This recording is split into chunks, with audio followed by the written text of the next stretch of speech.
God, I'm not there.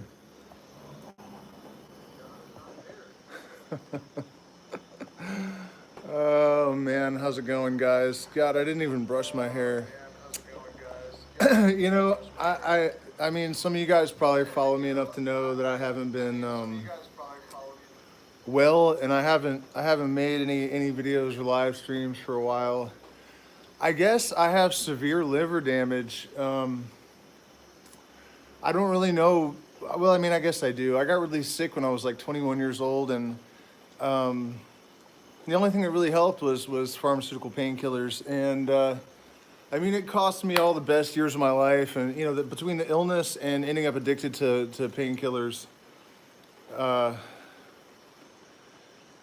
it's just hard to even think about it. And over the last few months, these symptoms have gotten worse and worse and worse. And looking at myself now, I can see I have like dark circles under my eyes, and I'm getting plenty of sleep, you know.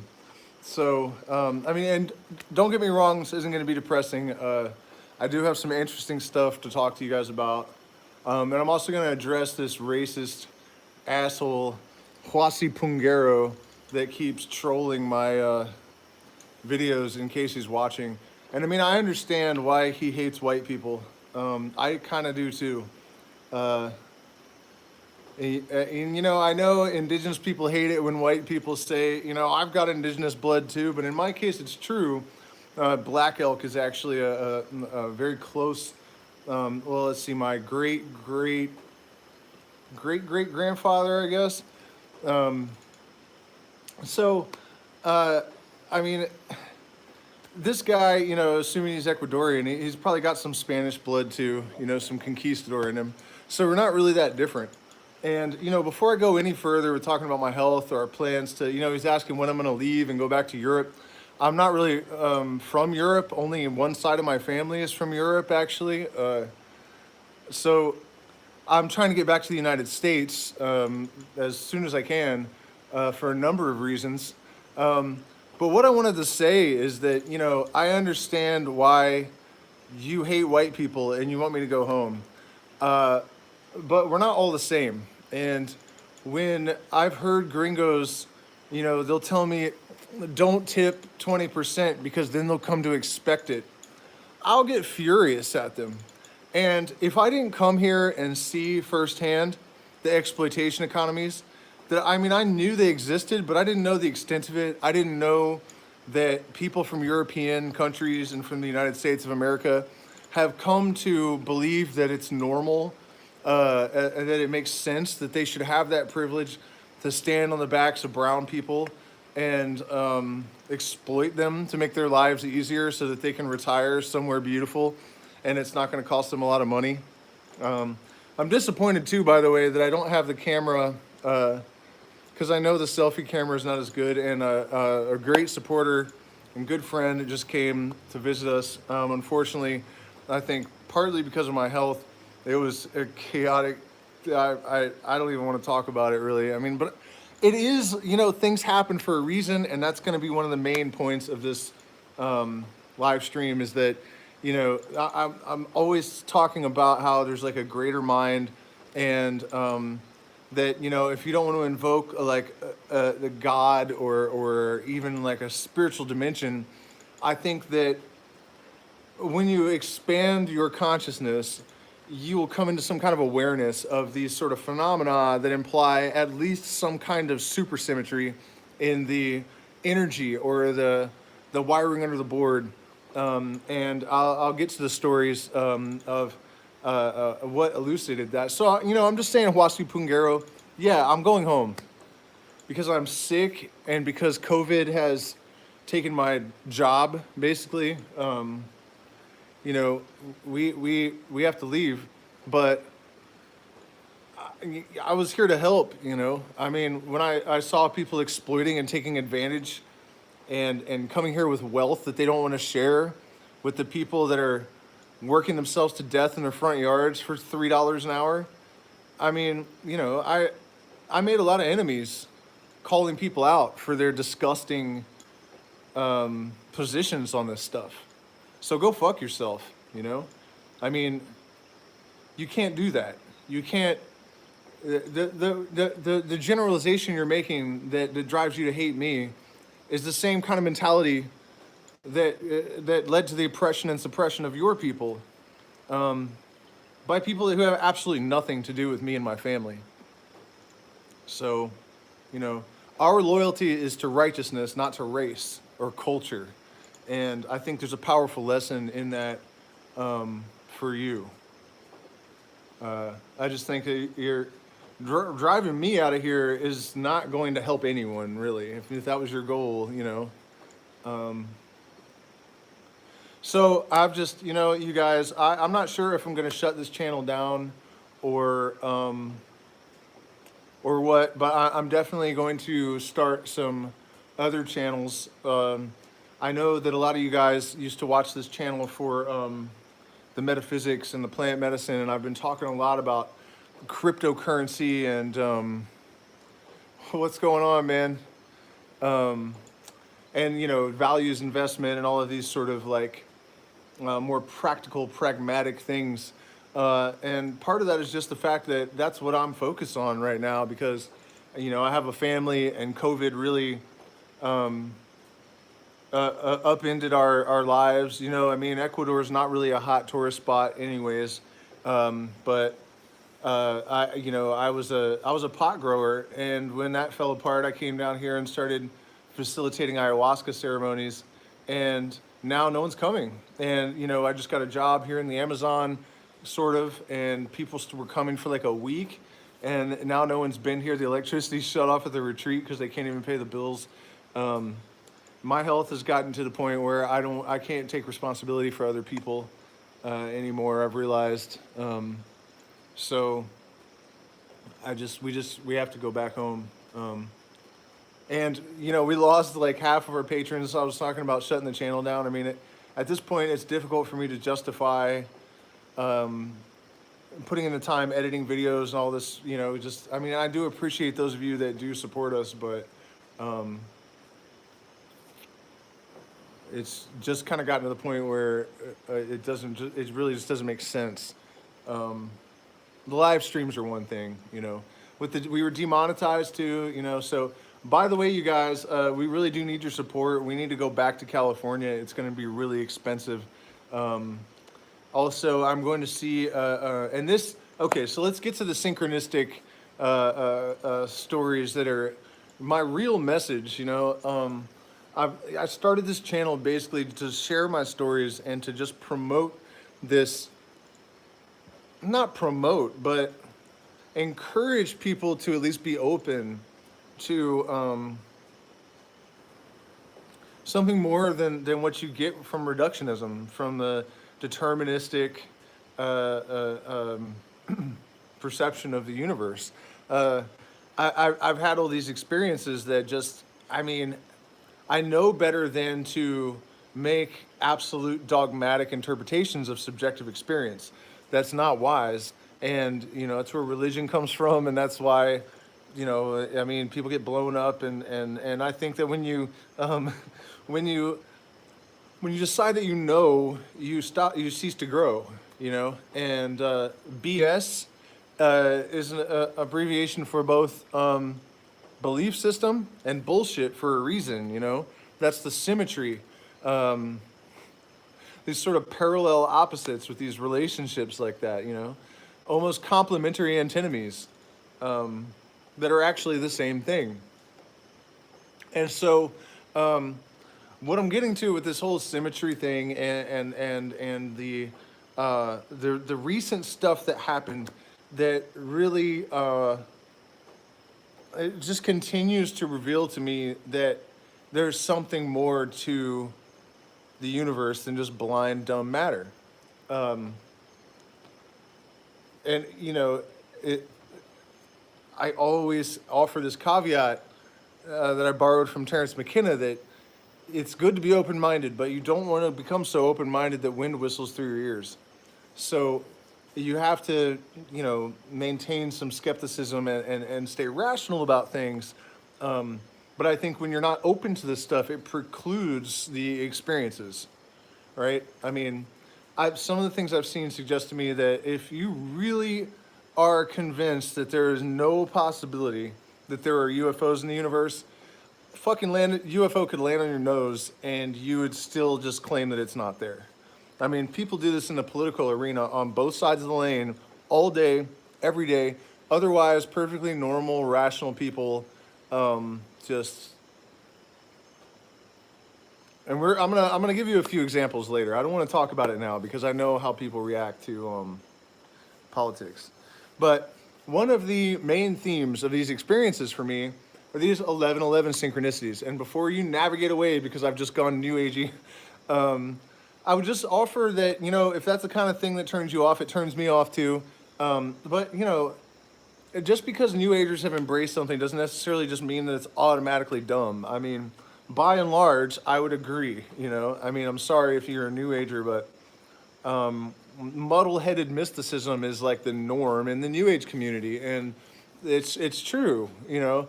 But when I started to have these experiences, I had no idea that 1111 was a thing with anyone. And I think that whatever else may be going on in the new age community, they meditate, some of them take psychedelics, they're very open, they're determined to expand their consciousness in their own way.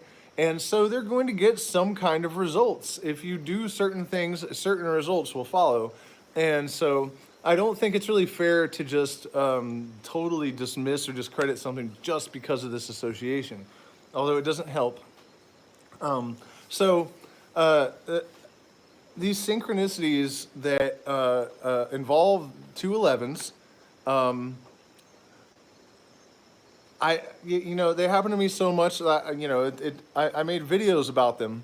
And in one of the videos, you know, and people have accused me of editing this, I guess, in order to make it appear that this actually happened, which is sort of a compliment because it sort of reinforces this reality that it's such a ridiculous thing that happened, you know, that it's like so improbable that people think I must have cheated. And so I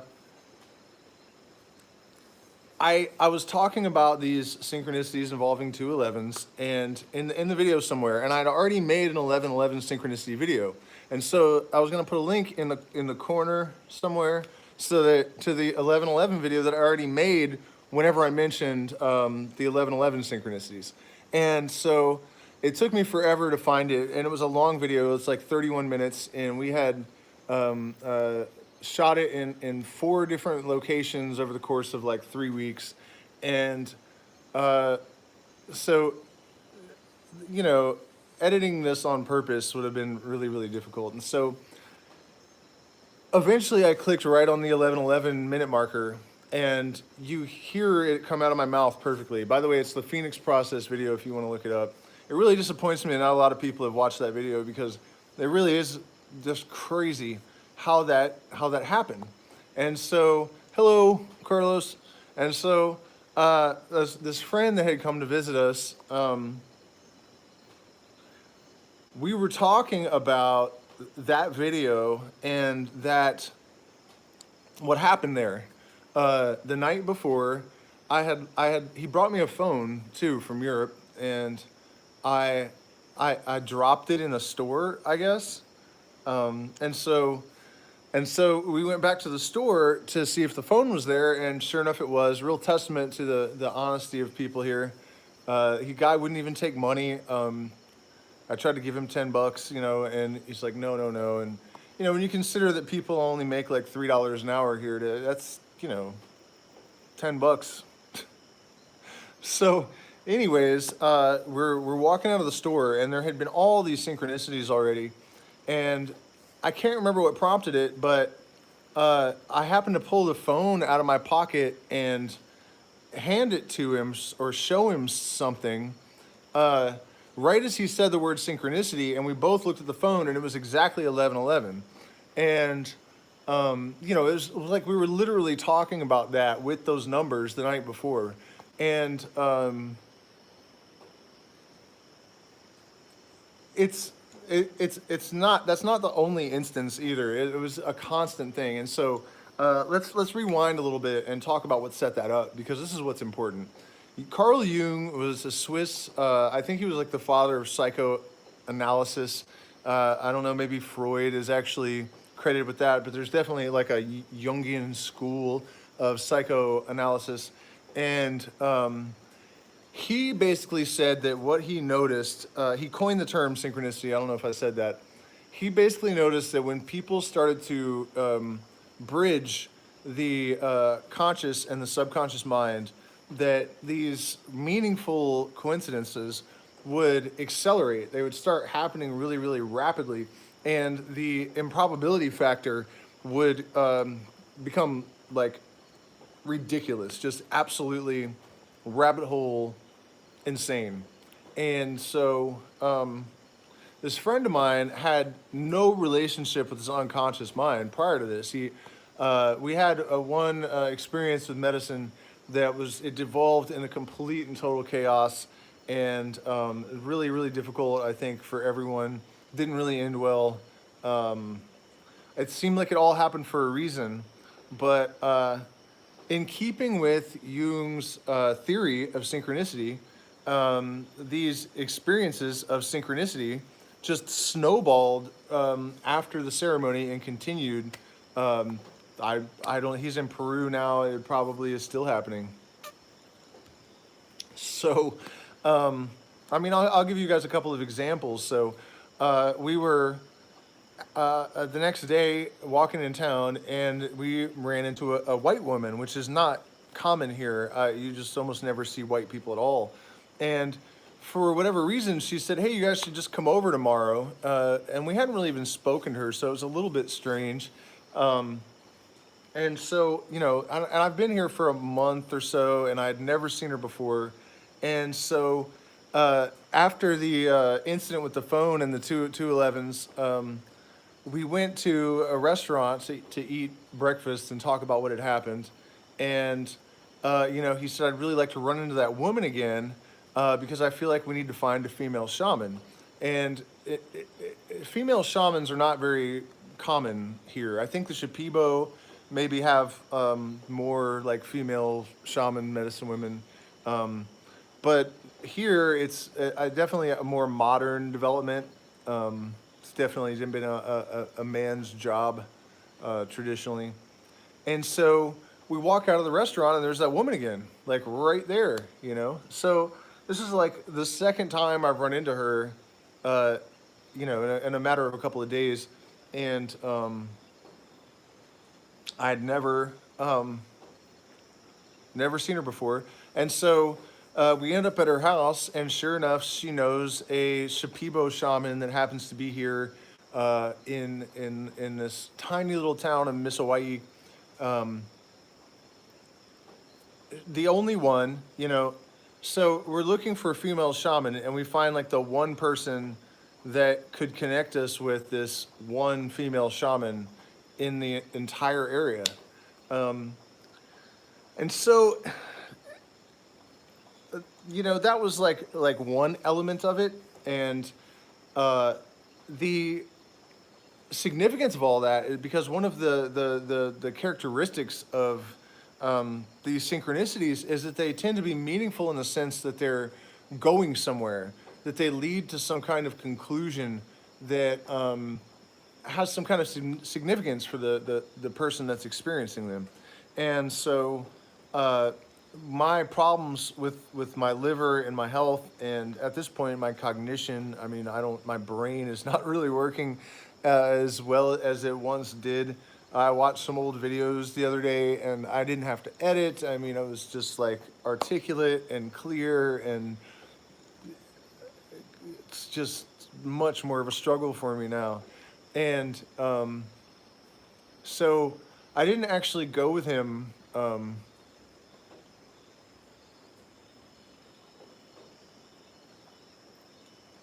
Let me finish this story, and we'll talk about what might have happened with the cactus. So I haven't gone to see her yet. I will this week, and I'm going to make a video about that for sure. I'm definitely going to interview her. I may well wait till my partner comes back so I have a translator. My Spanish isn't great. So that's the significance of that. I mean, she is a very like renowned Shipibo healer that just happens to be here in the middle of nowhere and is, I think, very likely to be the person I need to help me. And it's like there were so many levels of the universe, the universal mind, as I call it, communicating with us during the course of this week. And as I said, it was very difficult, but every bit of it was absolutely necessary. I'll give you guys another example of the sort of thing that happened. I've gotten really heavily into cryptocurrency because mostly because I feel like we need to change the balance of power by redistributing the wealth. It's decentralization is potentially a very powerful tool, and there are just so many different potentialities that inhere in the situation. For example, I'm a musician, and it's since the 90s, I guess, since the advent of downloading music, it's become very, very difficult for musicians and probably other types of artists to make money off of recordings. And with the advent of NFTs and also tickets for the artist to be able to control tickets and to eliminate the scalper middleman with NFT tickets. And so there's just all this potential. And also, as I said earlier, I can't really facilitate anymore. My health is not good enough, and no one's coming to Ecuador anyways. So so I've been doing a lot of studying and working with cryptocurrency. And one of my guiding principles throughout my life is that for a very long time, since my early 20s, like, I will not buy anything that's manufactured by a corporation that has bad ethics. I do not eat anything but organic food, not just because I don't want to poison my body, because I think that in most cases, the concentration of toxins in non-organic produce is probably not really that impactful. But I'm from Virginia, where there's a lot of agriculture, and the runoff from the tobacco fields and the corn fields, the rivers are gross. There's like weird foam everywhere. The fish are dead in a lot of places. It's just terrible. So, so ethical, vote with your dollar. This has always been like a guiding principle of my life. I have a Facebook group for conscious crypto and values investing, and I won't let people post, just profitable projects. They have to be an eco coin or a charitable token of some kind. And because we have almost no money, and shit coins, in case you guys aren't familiar with the terminology, are tokens like Bonfire and Safe Moon. Safe Moon has more utility, but they basically have like no use case, and they're just super trendy. And very, very, very, very often, if you're able to buy them low, within a couple of hours, you can 10x, 20x, 100x even your money. So I was thinking that I would take a small amount of money, blow it up, and then I could put it in Cardano or Nano, one of these cryptocurrencies that's actually geared towards redistributing the wealth. And Nano is like a zero energy protocol, and Bitcoin just uses as much electricity as Argentina in a single day. And so I did have the ultimate goal of funneling the money into those meaningful projects, but I had become totally obsessed with these shit coins and pursuing this like quick money. And it took the psychedelic experience, which, by the way, I haven't been doing because of my health, to really snap me out of it and make me realize, like, you're being a total hypocrite. You won't let people post any of this shit in your group, and you haven't put any of this money in those type of projects. None, really. And it had even gotten to the point where I was advising the people around me to buy Safe Moon and whatnot because I knew that it was going to be, probably faster money.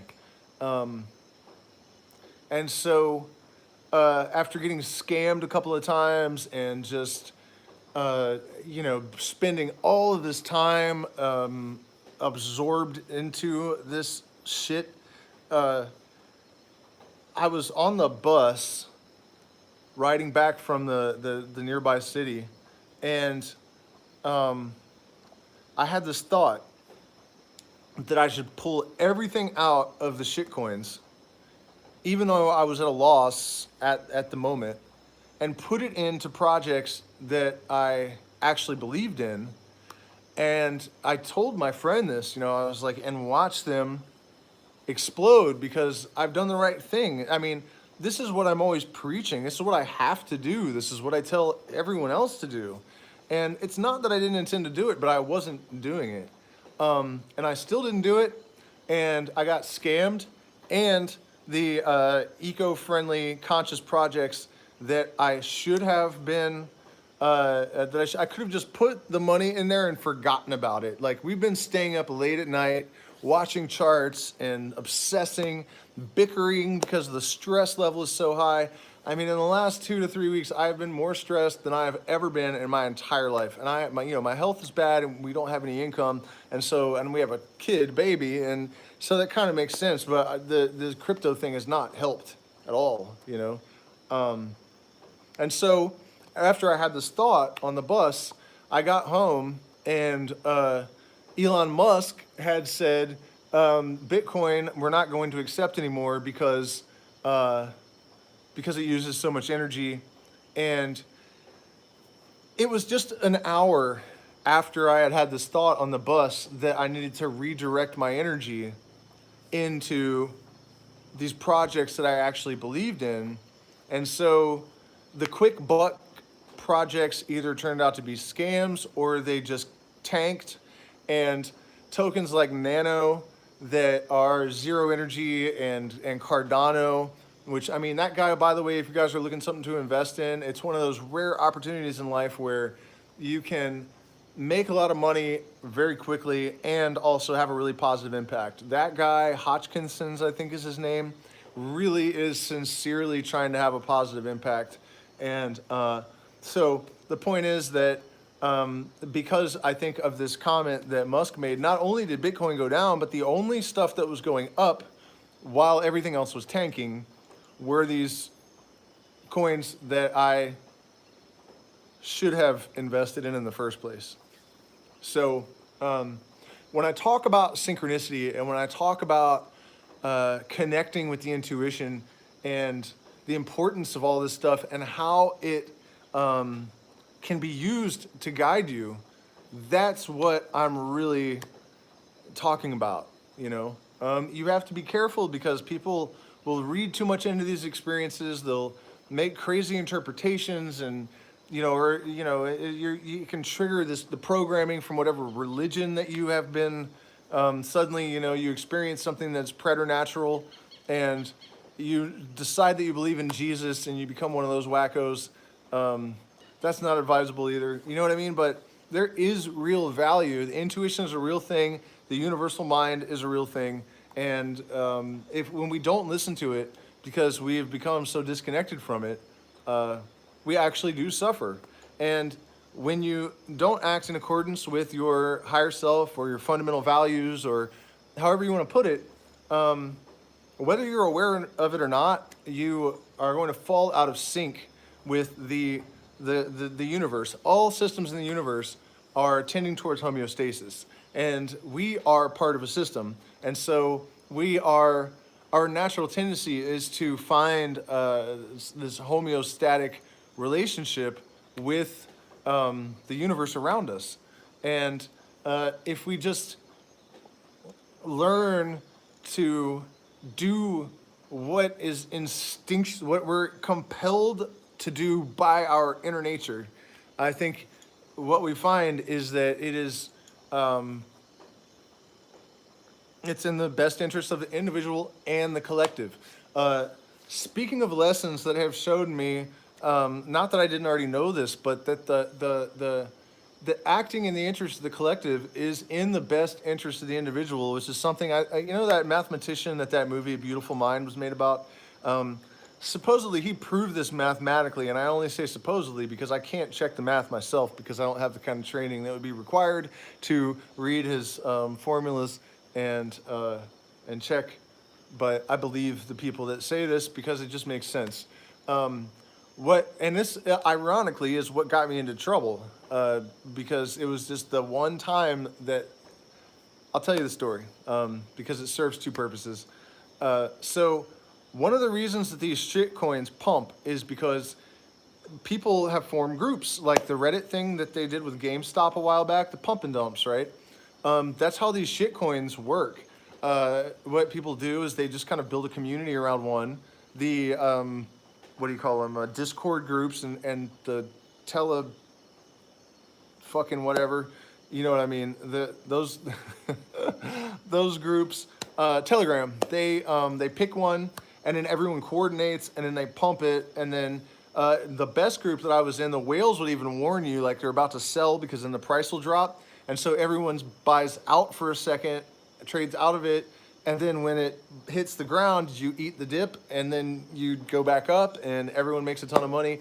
And so when these cryptocurrency people form these like schools of you know, in the 90s, I don't know if people still use this terminology, but it was slang for money was skrill, right? So like whales eat krill, crypto whales eat skrill.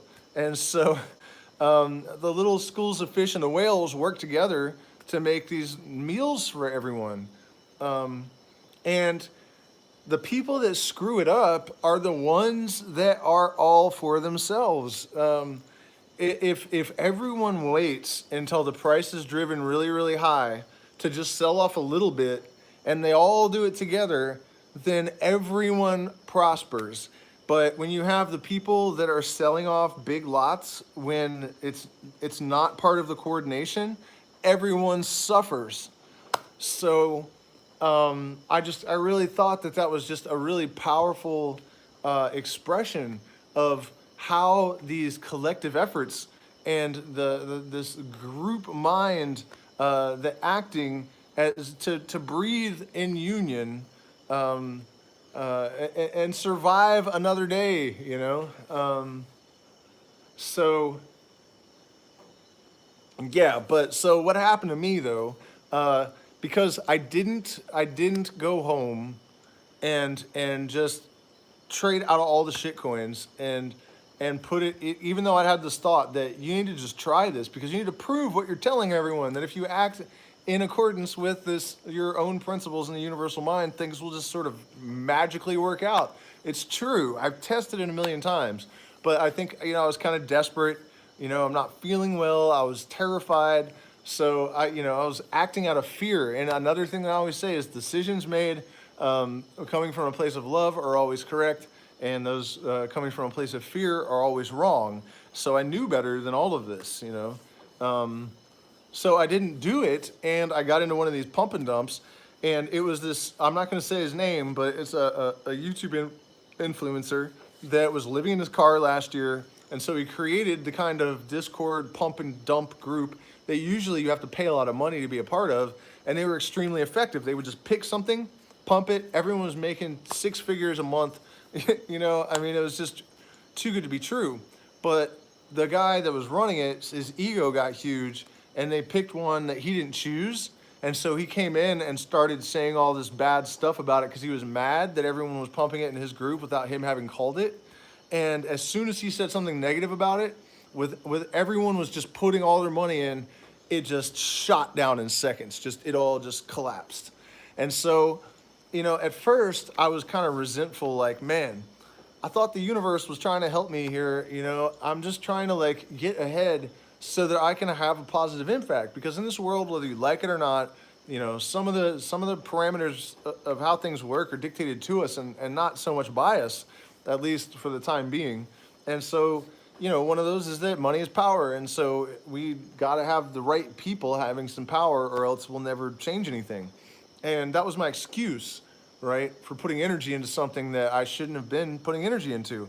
And so even though it should have worked, it's like the universe stepped in, humbled me, taught me a lesson. And I mean, it was crippling, like, because I was so confident, because it had been working for everyone for so long. And this dude literally had never done this before. Like, he had never come into his own Discord and just shut people's shit down on them. Because that was the whole point, to try to build up the community, you know what I mean? But his ego, maybe he got drunk that night or something, did some cocaine. And he had just become a millionaire like the night before or something. He was living in his car last year. So his ego, and he made a video about it a couple days later, and he's lying. Like, he said that the people that run that token are a bunch of gangsters, and that they were like a mafia. They were bad dudes, so he had to put them in check and all this. They've shown their faces. They're nerds. They've done AMAs. They're not sketchy. Like, anyways, man. But you guys get the point. I wasn't acting in accordance with what I knew to be correct, and even though by most people's standards I wasn't really doing anything wrong, it still isn't going to work for me. And, I don't like the fact that we got hurt, but I know we can recover. And between the brutal, chaotic psychedelic experience and this, like getting smacked in the face by a manhole cover by the universe for not acting in accordance with what I knew to be correct, for me, when at this point in the game, after all these years of working with this universal consciousness and trying to harmonize my own with it, I should be more confident when I get a signal from the universe saying it's time for you to prove what you say, so that you can show people the proof and we can actually have the kind of impact that we're supposed to be having. I chose to act out of fear rather than love. And instead of symmetry and order, I got chaos and entropy. So I hope we can let that be a lesson to all of us.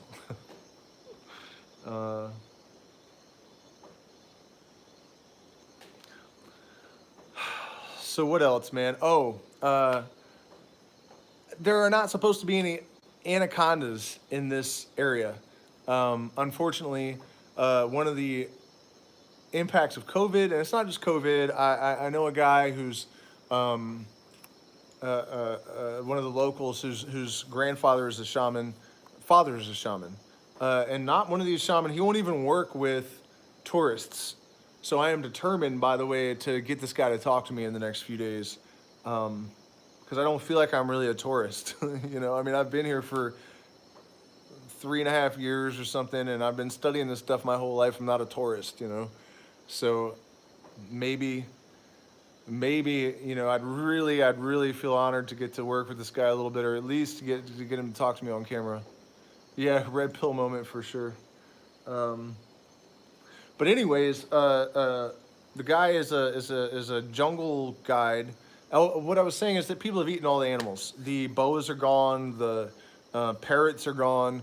The large ones, anyways. The monkeys are gone mostly. There's some monkeys in the park, but they're almost like the pets of the town or something. And so my friend that was visiting, one of the synchronicities is that I kept mentioning anacondas, and So he took a taxi somewhere, and the guy just happened to say to him, someone spotted an anaconda in the lagoon yesterday. So keep an eye out for that video, because I was going to go today in a thunderstorm, but the lagoon's not very big. And an anaconda's always been like my spirit animal, like just my absolute favorite animal in the world since I was a small child. And I've never seen one in the wild. So this lagoon, you can rent a boat for $5 and float around. And so I'm going to go look for the anaconda. Okay, so someone had a question, I guess, while I'm trying to collect my thoughts. You know what else though? You guys have tried to do some music live streams, and the microphone on the old phone was not good enough. This one is a lot better, so I'm gonna start trying to do that again.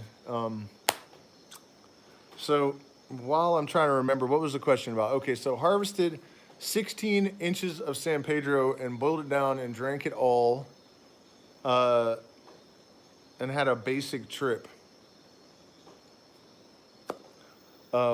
I don't know what you mean by it. I guess you mean just like not really too crazy.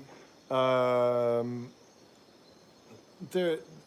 a lot of factors that, how much did you drink?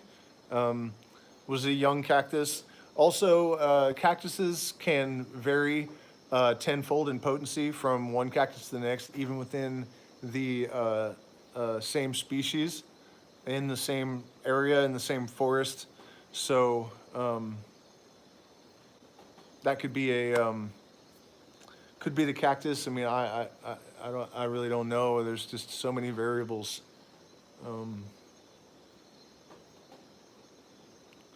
Life lessons, synchronicity, and the future. That's what I said. So, the future.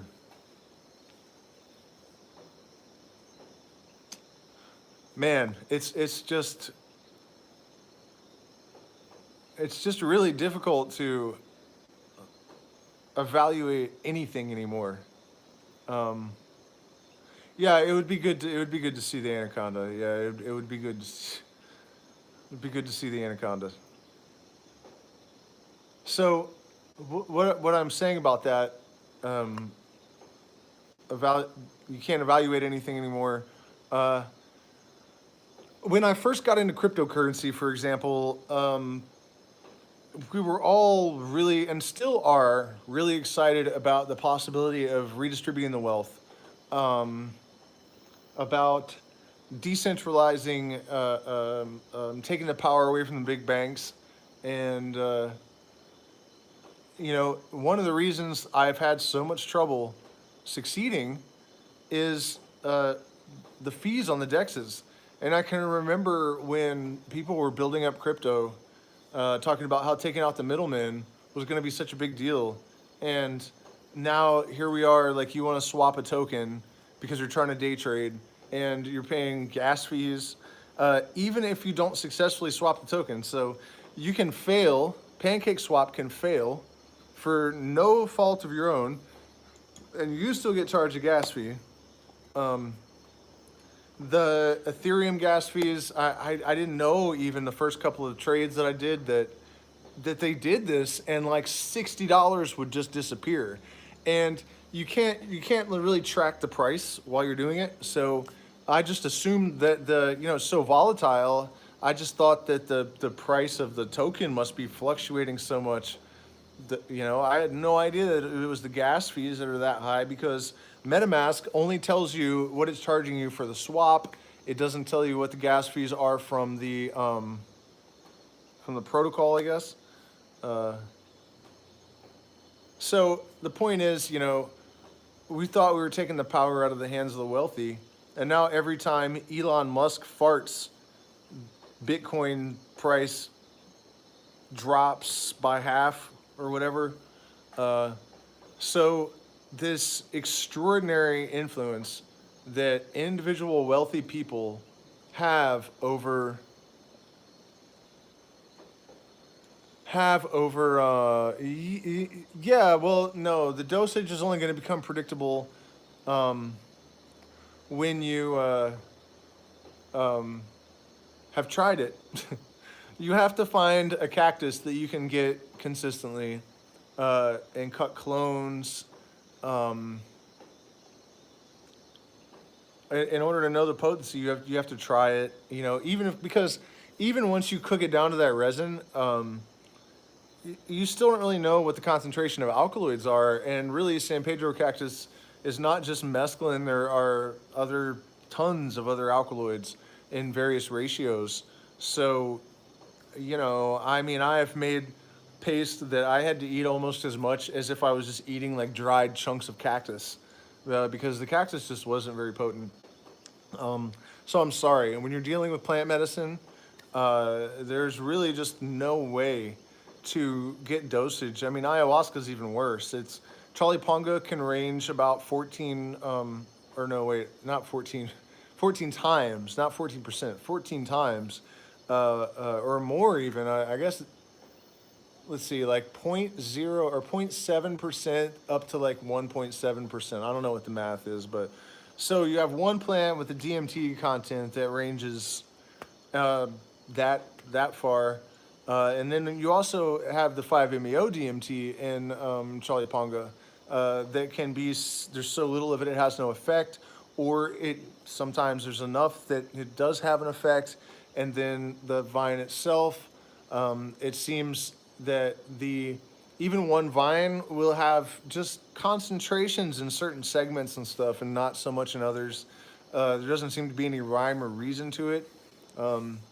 By the way, if you guys ever get a chance to come here to Miss Hawaii, man, there are like ayahuasca forests here. It's just the craziest thing. I mean, you know, the jungle. There's ayahuasca in the jungle, but man, it. My friend that came to visit, we went for a walk by the river, and it was just everywhere. Huge old vines, just um, all over the forest. Just really incredible place. We'll make more videos about this place before we leave. By the way, do me a favor, you guys. We have been demonetized, um, and I really do want to continue to make content, and I want to start making proper videos again. I know I haven't done that in a while. I'm still gonna do the reincarnation reveal. And honestly, now that my friend brought us a better camera from Europe, uh, I feel like I can finally make that video because I wanted it to be good quality. And so, like I said, I'm using the selfie camera for this live stream, so it's a little grainy, but the camera on the other side of this phone is great. So I finally feel like we have the gear to make this video up to the standards that I want. And also watch out for the other channels. We're gonna make a family-friendly channel because, you know, we're here in the Amazon. I mean, the other day, a capuchin monkey I saw walk up to a dog and like push it, like a human, like a dude trying to start a fight with another human. And I realized that super like animalistic, that's primate behavior. You know, that when people shove each other because they're trying to start shit. Monkeys literally do that to people. It did it to a kid too. First, it walked over and like shoved this Labrador, like, "What's up?" You know, and just it was just so human. Other monkey ran behind it like it was gonna have its back or something, and then the alpha monkey went over and pushed a little kid too, like shoved him, like who else? You know, I mean, you guys have seen like drunk dudes in a bar do that, where they go to start a fight with someone and maybe that person doesn't want any, and they just turn around and randomly start shit with someone else. This capuchin monkey was doing that in the park the other day. And so we have all these videos of stuff like that um, you know, I want to keep this channel focused on like consciousness, and I also want it to be a place where I can just say whatever I want. And I know some of you guys that have been with me for years watching these videos and live streams really appreciate that I just will say anything. Yeah, we got it on video. We got it on video. Not the pushing the kid, but pushing the dog. Yeah, he walked up and pushed him. I don't know if you saw the one where the monkey's harassing the bufo toad. That was hilarious too. Um, I feel like shit, Fernando. Honestly, man. I mean, just to be honest, I'm thinking that what happened is when I was younger and I took all those pharmaceutical painkillers. Honestly, it's not even the opioids; it's the fillers. I damaged my liver, and it just took all these years to catch up with me. Um, yeah, so no, I'm definitely not feeling too good, and it's also kind of made me mean. I think definitely like short-tempered, and I mean, you know, not like mostly not like really bad, but like definitely I don't have a lot of patience. I've noticed like we're watching this dog, and it's a really awful dog. I mean, it's like the worst dog I've ever encountered. But like I've never gotten this mad at animals before, you know, like it's weird that I get like that short fused. And I've heard that liver damage causes like temper issues, and um, You know, it's really gotten bad, man. It's really gotten bad. It comes and goes. But like I said, I'm going to see this Shipibo healer woman. The problem is too, you guys. That's why I'm asking you, please, if you want to support the channel, we're demonetized. You can send me Bitcoin, or not Bitcoin. I don't use Bitcoin because it whatever. You can send crypto, or there's a email. You can PayPal. See, look at me. I can't. Like my brain is so foggy, and I just realized I don't think I put the email. So here, in case you guys are so inclined, because this woman is kind of expensive, and I'm gonna have to see her like multiple times, and there's no way to get there in a bus. Like I'm gonna have to take a taxi all the way to her place, and we have no income because of COVID, you know, and like literally no one's coming here.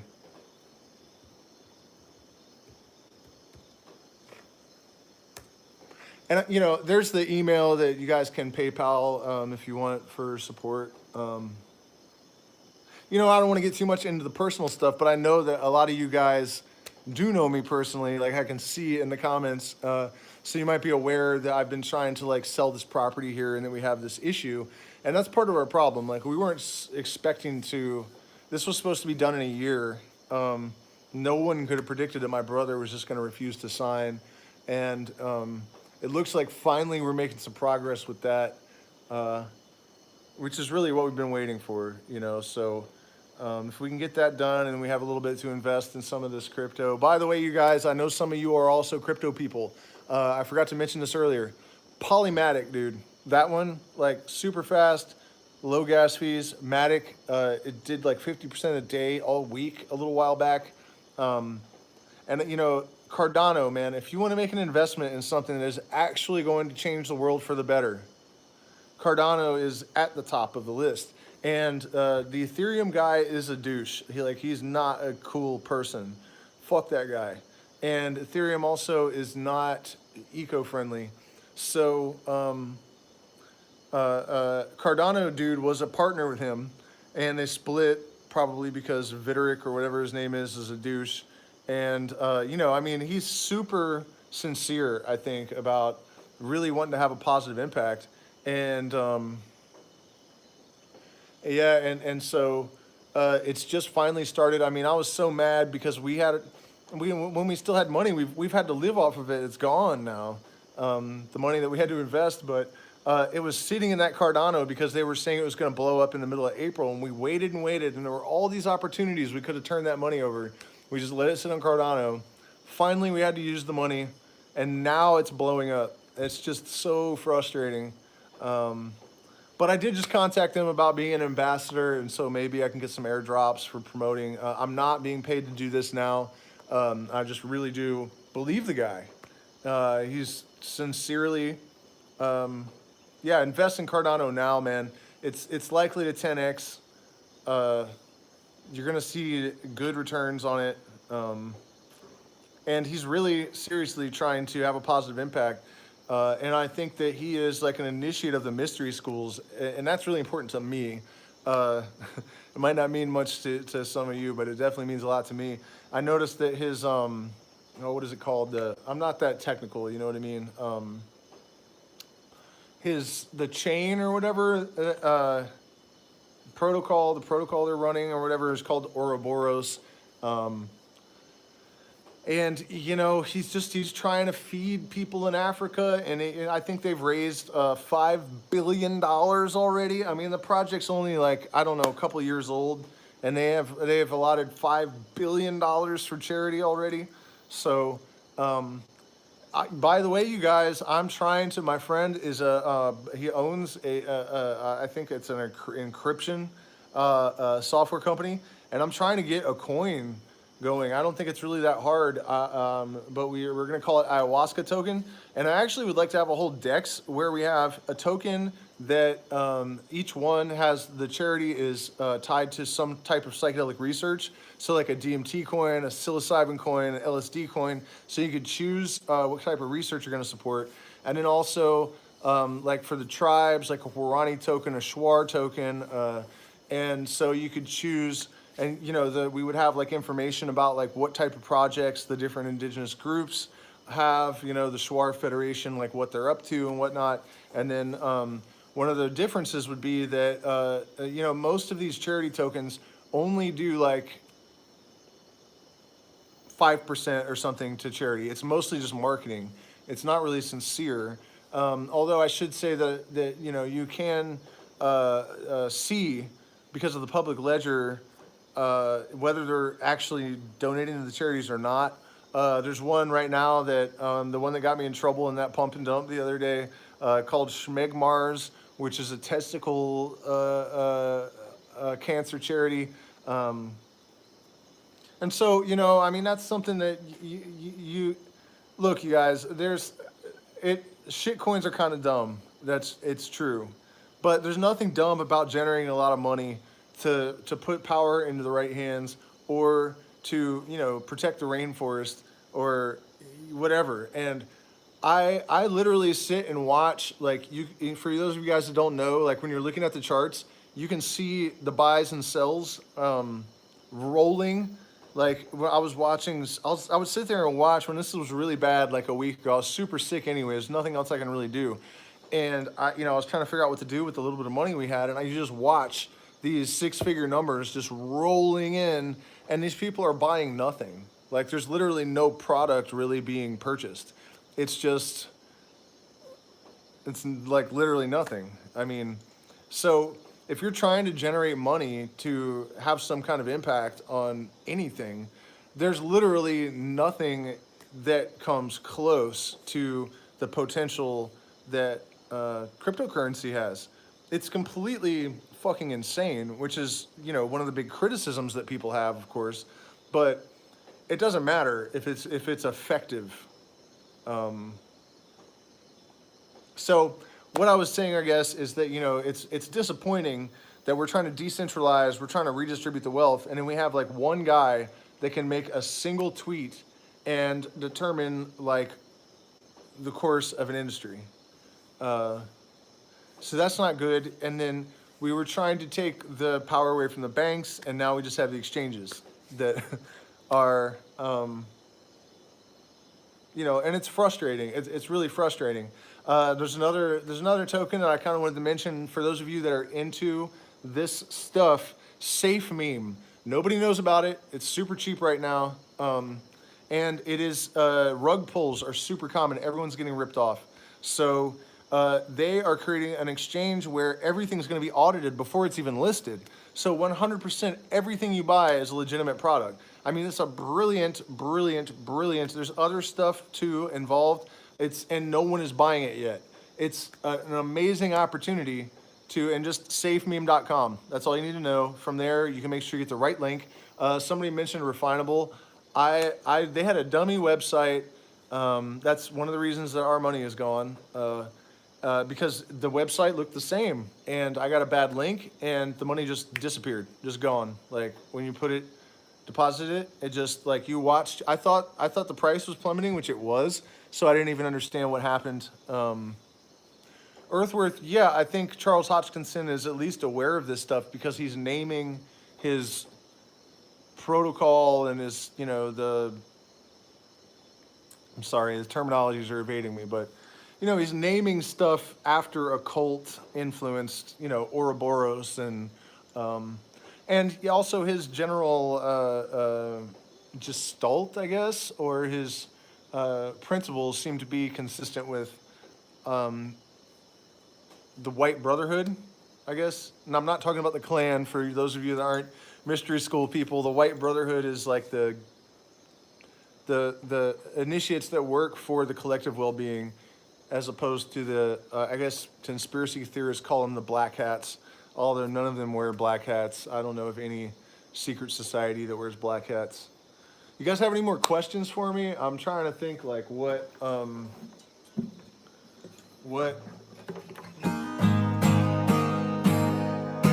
The mic's better, right? Is it not? Does it? Have you guys watched the live streams before? Down in a hole and I don't know if I can be saved. Eating my tongue has been burned of the taste. I have been guilty of kicking myself in the teeth. I will speak no more of my feelings beneath. Is it a better mic? I think it's a better mic. Yeah, mic's better for sure. So soon I'll put together a music live stream, because I hated that before, just knowing that the quality couldn't have been that good because we lost like 6 people. God damn, man. Well, yeah. Also, I'm just like, I don't know what the fuck we're talking about anymore. Oh yeah, we were talking about crypto, I guess, a little bit, because we need to redistribute the wealth, and that is one thing that I think is still possible. It's just really disheartening, man. I mean, it's crazy how naive I am, I've realized, for someone that, I've been an outlaw most of my life. But even then I was still I wasn't very social, I'm just now really learning about people and what our society is like, and I'm feeling this pressure to even conform some. It's just so difficult for me to be honest and still have any friends. And it's not because the things that I have to say are mean, always. Sometimes for sure, I just get so jaded and cynical that I'm like, you fucking idiots, Fucktard was like, during the last election, fucktard was like, it was like every other word that I said was fucktard. And it was directed at almost everyone, really, because the cognitive dissonance and the hypocrisy, and I know, man, but I have to make a living for my family, And so that's what I was saying about creating different channels. So I've been talking to some of the devs and stuff from some of these cryptocurrencies, and I already have some influence, for better or worse. I know that around $250,000 has gone, that I know for sure. I know other people have moved significant amounts of money around, but I just don't know the numbers. Based on things that I've said, I know that I have that ability to actually like influence. Like I might not be a huge YouTuber, but I definitely am an influencer in the sense that I will say stuff and then I will find out that people acted on it. I first noticed it with books. I would mention books, and then I would see all these messages, people saying they'd bought them, and I was like, that's interesting. And so that started to happen with crypto, and so I'm realizing that I have the ability to, and it's not just for me to make money. If I can influence people to put their money in projects that are changing the world, I'm pretty much obligated to do that, right? But if I'm like all just crazy and talking about the occult and psychedelics and kind of pro-gun and anti-everything, I'm like, I'm not on anyone's side. Like, I alienate somebody with pretty much everything I say, it seems like, because the propaganda has been designed so that, the left is like half right and half wrong, and the right is half right and half wrong, and their opinions are engineered to be that way so that they can never agree. It's so ironic that United States, that the United States motto was like, united we stand, divided we fall, because since their inception, it has been about division. First, it was fighting with England, pretending to. I honestly, I generally am not a conspiracy theorist, but I do not believe in the Revolutionary War at all. I think it's a total farce. It doesn't make any sense at all. Some people that were divided amongst themselves Like, one of the rules is that when a nation is in civil war, it cannot defend itself or invade anyone.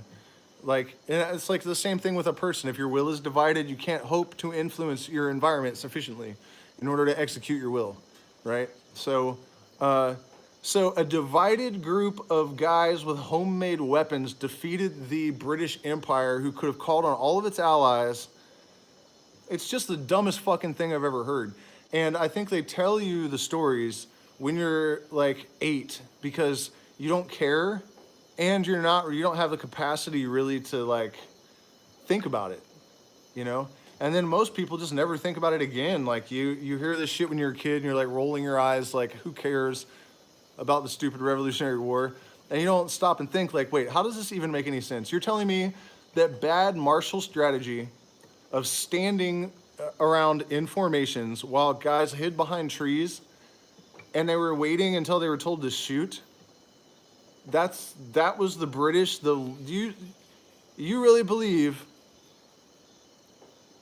that a nation becomes the most powerful military, the most powerful empire on the planet with ridiculously bad martial strategy?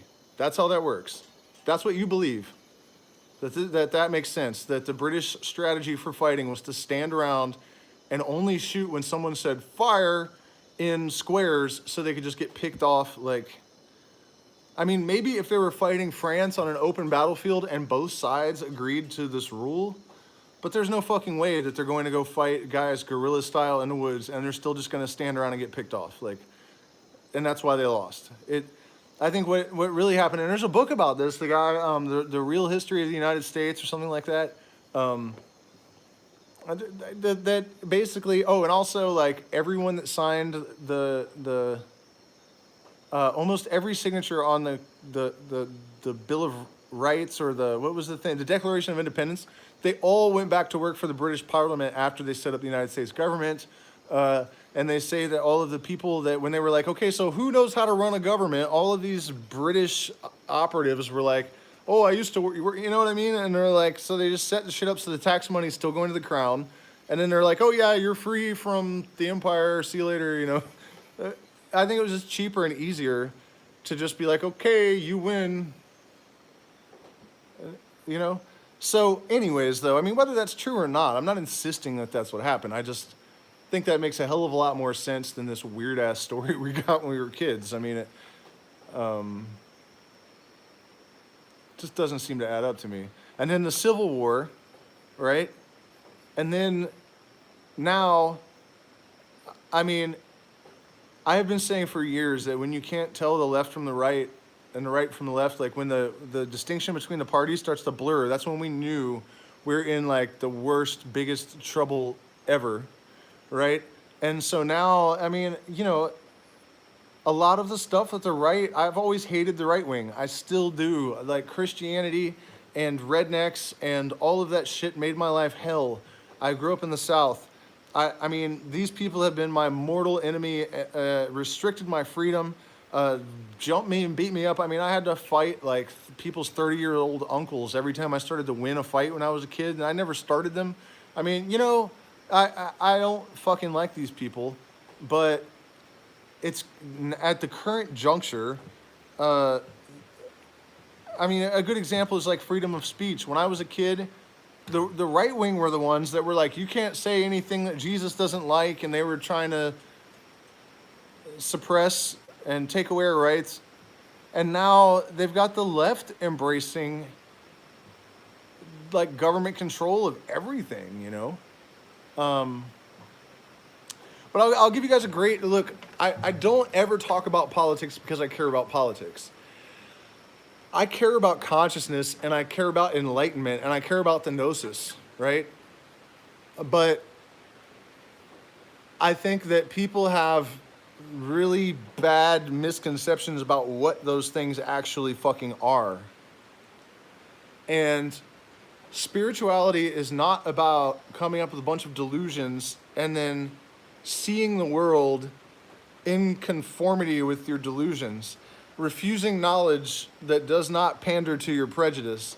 And that's how most people use their spirituality to distort their perception of reality and project what they want to believe rather than what's actually there. And I don't think that's what it's about. And I think it's difficult for people. But I think what it's really about is learning to see the Swiss cheese structure of our perception, of our perceptual apparatus, and making it whole again. That's the first thing that you have to do, to learn to see the universe and our culture, our society, as it actually is, and not how you would like to see it. And it seems to me that the biggest problem with spirituality, at least marketable spirituality or trends in spirituality, is that people will only pay to be told things that they want to hear. And so that's why we get these crackerbox bullshit spiritual systems that create these weird, distorted, unrealistic views, and it's not what we actually need. And so I only talk about politics because it is such a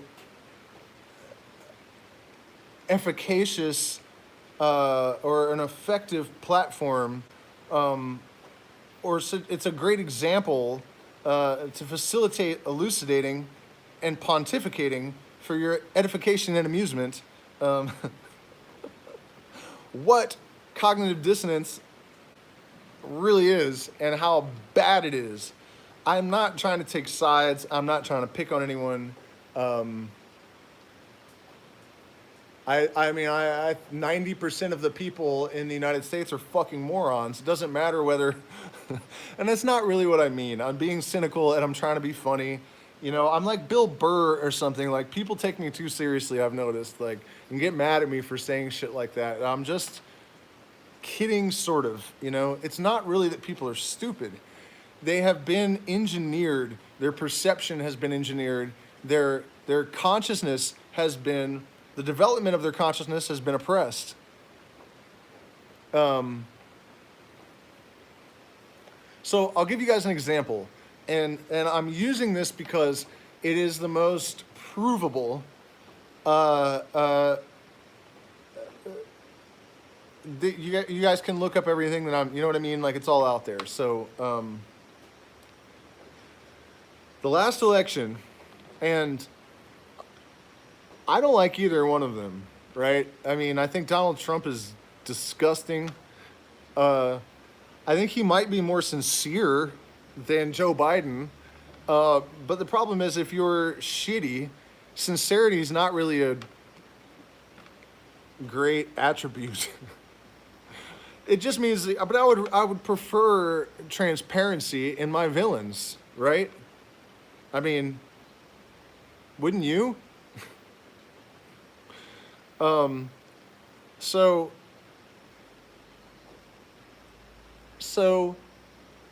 the last election, when the right wing was like, they stole the election, they're, you know, fucking Trump obviously won. I mean, just looking at like the gatherings and the fact that, I mean, the biggest piece of evidence I felt like was the fact that if you went on YouTube and you watched Biden's first speech to the United States after he was elected, it was seriously like 90% dislikes. So where the fuck are the people that voted for him? You know what I mean? Like, it was crazy. And then if you looked at Trump's videos, they were overwhelmingly positive. So there, you know, and the numbers of people that gathered and stuff, I mean, I don't care. And I'm not trying to say one way or the other. I'm just telling you how it looked to me, okay? So I'm also saying it's not like the right wing had like no basis for this at all, which is how the left acted. And they were like, oh, all of them, like, oh, you idiot conspiracy theorists, blah, blah, blah, you know? Like, really? Idiot conspiracy theorists for saying that an election is rigged. The other day, I found a video of a Democrat hacker expert meeting with Putin after the left, the election before, had accused the Trump administration of rigging the election, to the extent that they were actually accusing Putin on national television to his face. 4 years later, they're calling you an idiot for suggesting the same thing that they had actually accused Putin to his face of on television. I mean, you guys, I'm not trying to take sides. Don't shoot the fucking messenger. But that is scary. That people are that delusional and their memories are that fucking bad. Yeah, there's pretty much zero way that Biden actually won. I think Earthworth is true. It's correct. I don't want either of them in office. But I think that, okay, so here's the rest of it, though. Not only did the Democrats definitely accuse Trump of using Russia to rig the election to beat Hillary, and then call people idiot conspiracy theorists and laugh at them and say it's impossible to rig an election when the Democrat won. That actually happened, like almost all of them. Like, I know dozens of people that are personally, specifically guilty of this. Saying, no way, he used Russian collusion. Remember that? Come on, you guys remember? And these same people were like, oh, that's ridiculous, when their guy won. That is the truth and the reality of our minds and how they work. And I'm trying to help bring some harmony. So I don't see how I could make a meaningful contribution really in the realm of consciousness without addressing cognitive dissonance, cognitive aberration, perceptual. What is even the word for that? Okay, so but it gets worse. Around the time of when the Democrats lost, one of the CEOs of one of the companies that makes the voting machines admitted that the CIA would routinely contract them to rig elections in other countries. So now we're just accepting on faith that the CIA just wouldn't do that in the United States because like, I don't understand how the people could be that naive that they're going to believe that, the CIA doesn't have the ethics not to fuck with democracy in other countries, but they just wouldn't do it at home because what? I thought you were supposed to have this like crazy American respect for democracy. Shouldn't matter if it's someone else's democracy. So you know that the US government fucks with other people's democracies, but you don't think they would do it at home? Why would you? I don't understand. I mean, maybe I'm just dumb or something, but can someone explain to me, like, why the fuck anyone would believe that? I'm at a loss. I don't get it. And then the CEO of the same company that built the machines said that they're not secure. And blockchain technology, where you have a public ledger that everyone can look at, that doesn't tell you who owns the wallet, so your what is it called? Your people don't know who it is. Sorry, the word for that is escaping me. Privacy, I guess. Anonymity, whatever. No, people don't know whose vote it is, really. They can just see it. Blockchain technology has been around for 20 years now, give or take. And it could absolutely guarantee that there is no election fraud.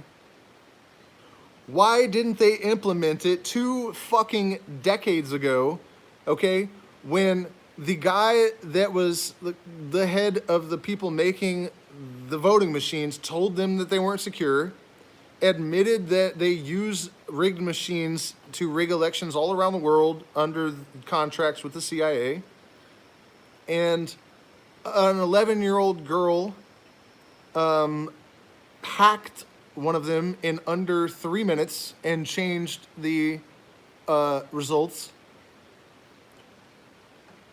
Now we've had the Democrats accusing the Republicans of Russian collusion and rigging an election, and the Republicans scoffing at the Democrats. 4 years later, the same people did the opposite thing to each other. The solution, the blockchain technology used in elections, has been available for 20 years. So, not trying to be a conspiracy theorist here, but pretty fucking dumb if you are seriously going to suggest that there is no possibility that American elections are rigged.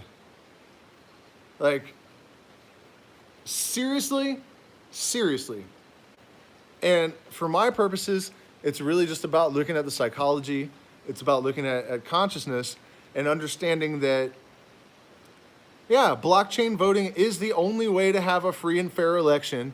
And the technology has been there for several decades. And for several decades, we have had credible accusations of, you know, at least the possibility that something fishy is going on. So it's not like there wasn't, you know, pressure to... I mean, it's fucking crazy. Healing meditation can help your health condition. Yeah, I'm sure. I mean, probably a worthy endeavor. But, I mean, the main thing, man, is that I have to go see this shaman lady. I'm really excited about that. And she does serve ayahuasca as part of her healing, but it's not really psychoactive. It's like all vine. So my friend went, and I wish I'd gone with him because all I did was stay at home and get myself into a ton of trouble with this pump and dump. But it was just expensive, and I you know, we don't have the money. So that's what I was worried about. And anyways, yeah, she just she just gives you cleansing plants, and I think that you know, she has a great reputation internationally.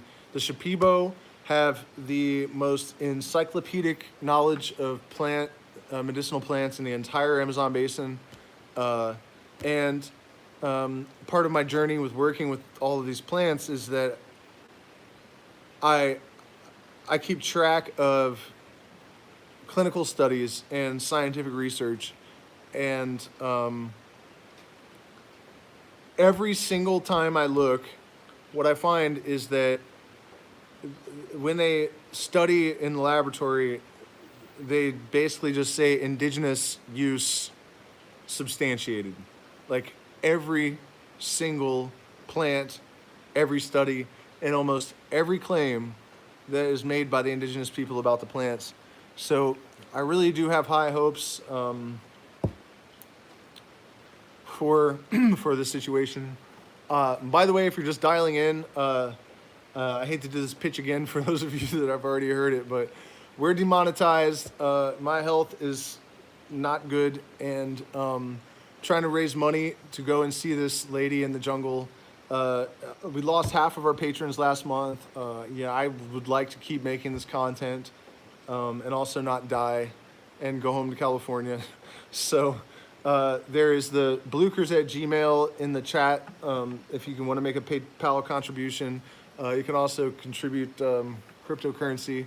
We really do appreciate it because it's just bad at the moment.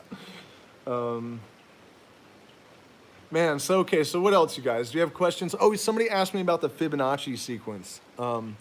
I don't remember exactly what the question was, and it looks like it's been redacted. Are you still there? Do you want to ask me that again? Because I mean, it's definitely something that I don't know why I don't see it in the chat box over here. Well, thank you, Earthworth. Yeah, I know that I can, man, and I need to because I feel like, I have meaningful, valuable contribution to make, and as long as um, I mean, look at me, I'm like slumped over. uh, I can't, I just can't function. I can't do anything like this. So, it's gonna cost like $60 just to go to this shaman lady and back in the taxi every time. Because we're in the middle of nowhere and it's far and there's no buses that go there. So, and the canoes on the river are even more money. It's like $80 or something. So, and then I have to pay her $60 every time. So, I mean, it's going to cost a lot, but I think it's worth it. I really do think that she can help. So if you guys want to make a contribution to help with that, I really do appreciate it. Okay, so the Fibonacci sequence and the universal intelligence. I mean, that is kind of like a really open-ended question. But, and it's, always important to remember, no matter who is speaking and no matter what you're thinking, don't believe everything you think. In fact, I would say don't believe anything you think. Also, don't believe anything I think. And I don't believe anything I think. And that is, I think, the key to ensuring continuous growth. That you don't the Zen, I guess, parable where there's the cup full of water and the student already thinks he knows everything and the master's just pouring and pouring and the cup just overflows everywhere because it can't fit anything else in it once it's full already. So don't do that. But I think that it's insane to try to explain the universe as a random bunch of gobbledygook that somehow got charged with electricity and that life just the systems are too complex.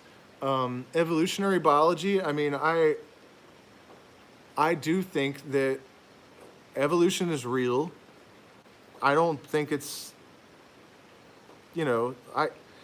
I don't understand why people have such a hard time with these things coexisting either. Like, that's a fucking weird one for me. The creation people, evolution's not real. And then the evolution people, don't like Lamarck because he said that nature has some kind of intelligence, inextricably intertwined in the fabric of the thing or whatever. And so, the human eyeball, and I know I make this example a lot, but it's a really good one, is Darwin himself said it's too complex for his theory of random mutations to work. And I think it's also really interesting that if you really watch, the other day I found a debate between a scientist and a creationist, and I really expected the scientist to do a much better job. But there are a lot of massive holes in their knowledge that you can't account for without invoking some kind of basic intelligence guiding the process somehow or informing the process. And when they're confronted with these things, they sound just like the religious lunatic. It's the same thing, really. And I one of the problems with the scientific protocol, I guess, is that the methodology is constructed so that it inculcates blind spots in certain places. It precludes the acknowledgement or consideration of a lot of different possibilities that I think actually are probably better considered as probabilities, like likelihoods. And Fibonacci sequence is one of those things that implies intelligence in the structure. Good night, Fernando, man, and thanks for being such a consistent and heartfelt supporter. I mean, I'm not gonna lie, you guys, the last like week or so has been one of the hardest times of my entire life. I mean, I've been through a lot in my life. I mean, I've dodged bullets, I've been to prison. I mean, I've lived on the edge my whole life, and that's stressful sometimes, but none of it comes close to just the last like week or two. You know, really just when you're just really sick and you don't really know why, and you don't know if you're gonna die or not, and you have a young baby and no money, it's and all of this other stuff has just been going wrong. Like, it's just, you know, I mean, I'll wake up and I'll just try not to wake up, and like I just can't even breathe from the stress of it all sometimes. So people like Fernando, what I was saying, and others of you guys that have been there all the time for so long, really,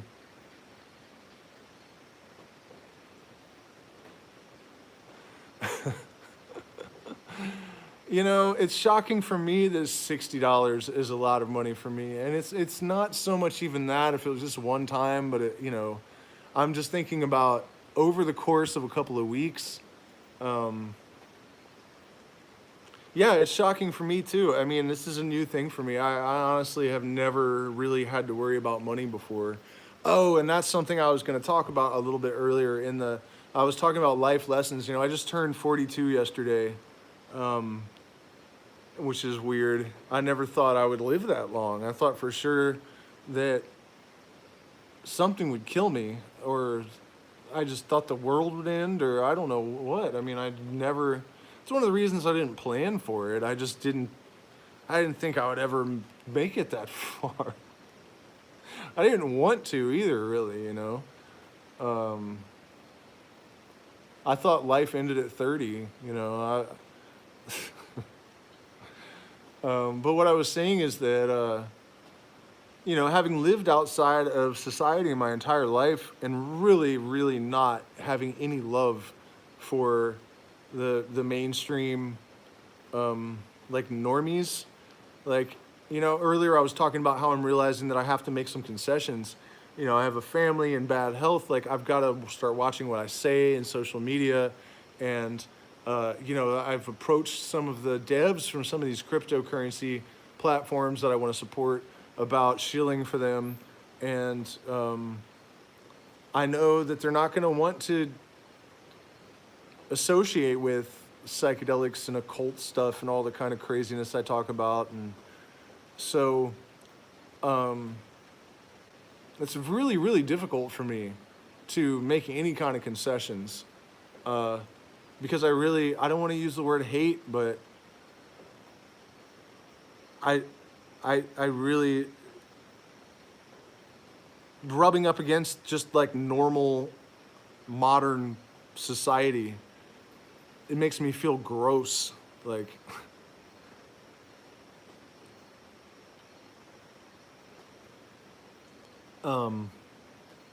but this experience of running out of money and, you know, like without tourists, and I've been able to solve my whole life. Like, I've never had like a career. I've had a job for like,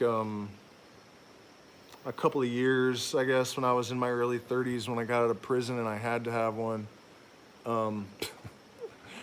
But I just always developed all these skills. Like, I learned to dig gems in the Rocky Mountains and sell them at hippie music festivals. And I learned how to harvest all the different gourmet mushrooms on the coast of California.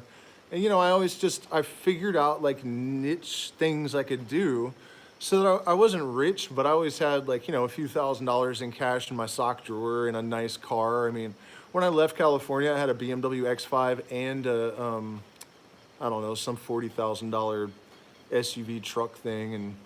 And I I just never, I never had any financial pressure, and I never really had any responsibilities. And now all of a sudden I have a kid, and I didn't mean to do that, but it happened. And I was really, really, I guess, happy about, you know, it was really cool to be able to crash land in a foreign country and start a YouTube channel and you know, work with shamans and start facilitating plant medicine and just solve the problem. Like, okay, now I'm in a foreign country, I have no income, and I'll just try these really improbable things, and they worked. And that's just, between my health and COVID, it just doesn't, it's not working anymore. So the point is, though, that I have more compassion for normal people, because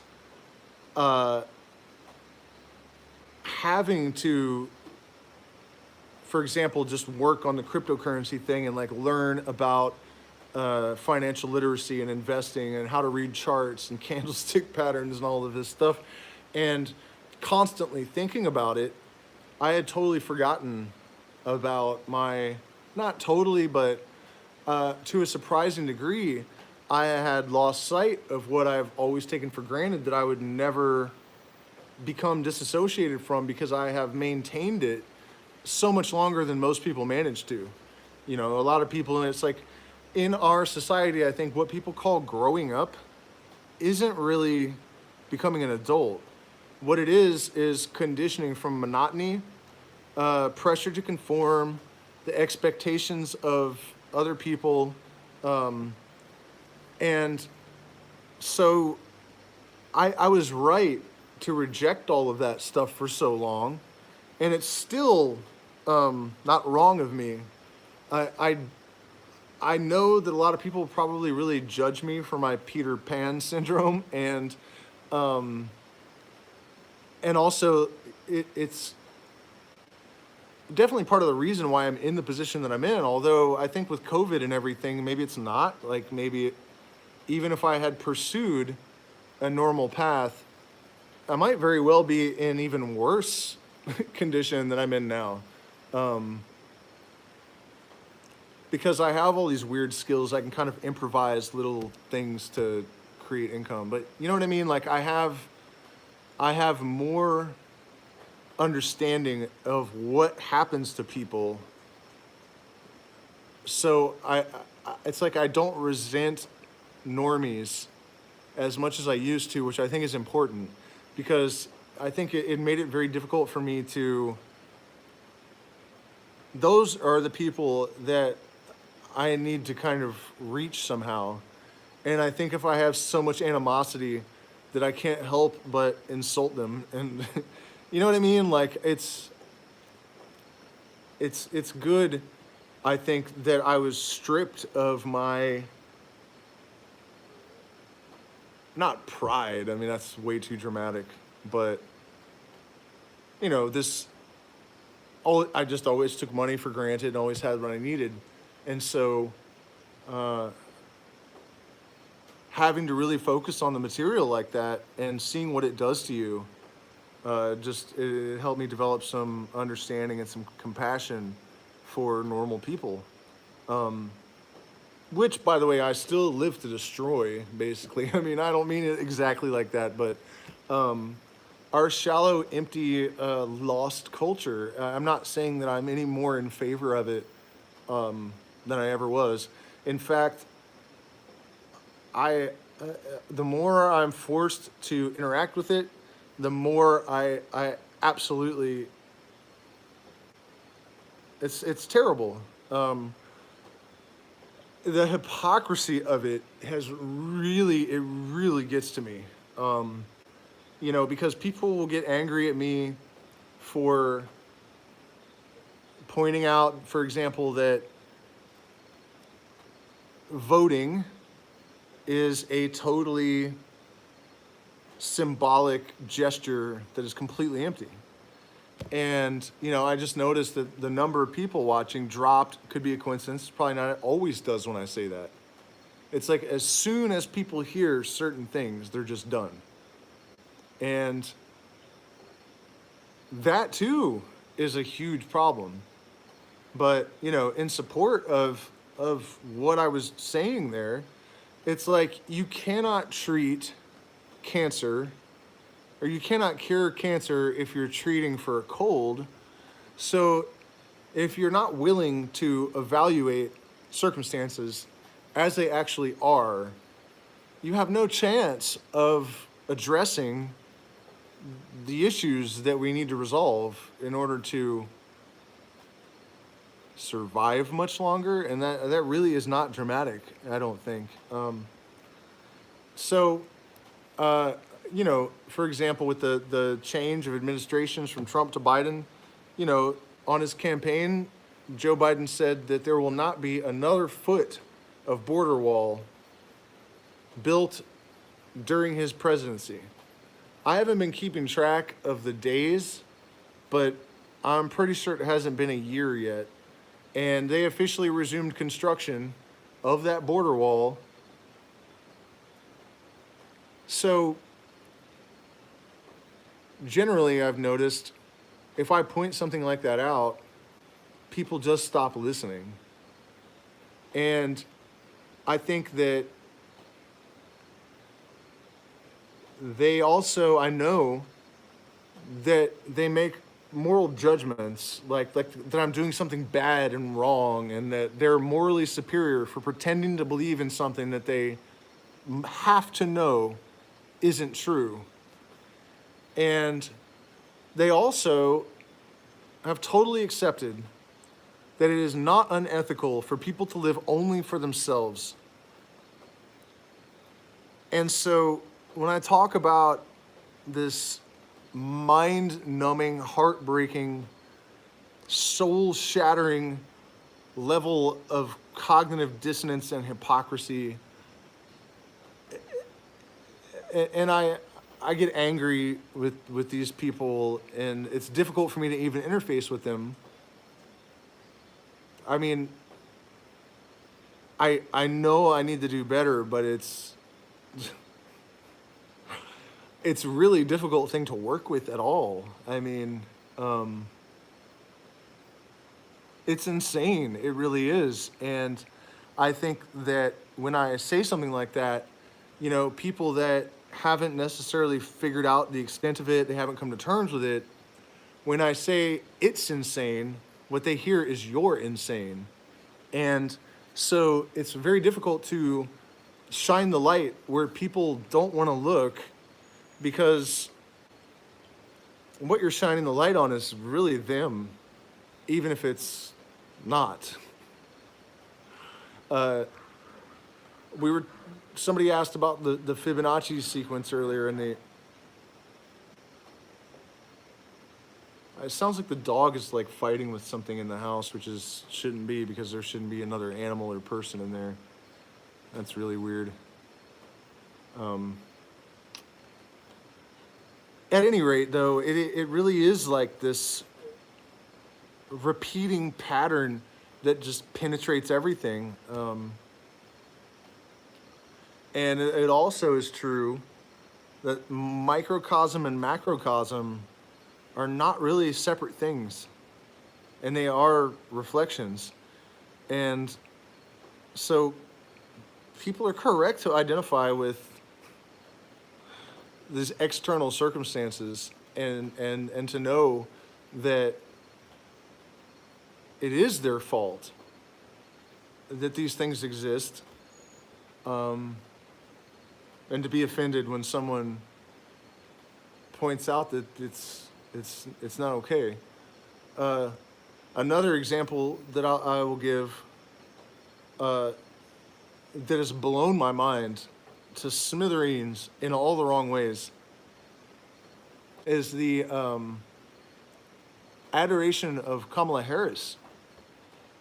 And everything I'm about to say, you know, she doesn't deny having knowingly fought the release of a person that she knew to be innocent who was on death row for 18 years And this is a man that if she had gotten her way would have been killed for a crime she knew he didn't commit. And people get furious at me for pointing it out because they think it helps the evil people on the other side. How can you support evil people you think are on your side? Like, it's just so difficult for me not to feel compelled to confront this head on.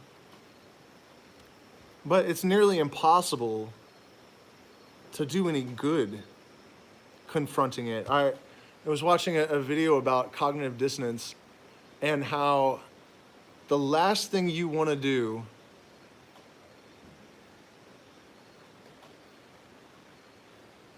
yeah, I mean, she is definitely a total, full-blown sociopath. And I have good friends that would tell me, oh, I know the evil stuff she's done, but I still set my daughter in front of the TV and said, you need to look up to her because she's a powerful black woman. I don't care if she's a green transvestite, like, and she's, I mean, it doesn't matter. She's awful. Don't tell your kid to look up to this woman. Like, what? It is no less insane than idolizing Donald Trump. She also is a black person that knowingly kept people in prison beyond their release date in order to provide slave labor to the state. How can you offer as a solution to evil people in the White House, other evil people in the White House, and become furious at me for pointing out stuff that is, if it wasn't provable, if she hadn't been accused of these things on YouTube and television by a member of her own party during a debate and didn't even deny any of it, you know what I mean? Like, if there was a possibility I was making it up because I was a Trump supporter or something, I could see you getting furious at me. But there's no disputing that the situation actually is that bad. And so, anyways, what the video is saying is that you cannot use logic when you see someone, when you see the tells of cognitive dissonance. If you persist in your logic, the person will just become more entrenched in their dissonance, I guess, as a defense. This is something I am always telling people when I facilitate psychedelic experiences, because this is like this is the central thing. And, no matter what your life is, no matter who you are, no matter what kind of practices you engage in, it applies to you. It applies to me to this day, even though I'm acutely aware of this tendency and the universality of it.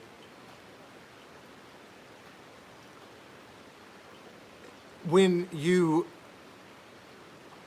identify with, everyone identifies with their shadow self, even when they know on some level that it does not serve them. You feel like some part of your identity, in the entirety of your identity is being threatened when light is shown on this shadow self, and you will clutch it to the bitter end.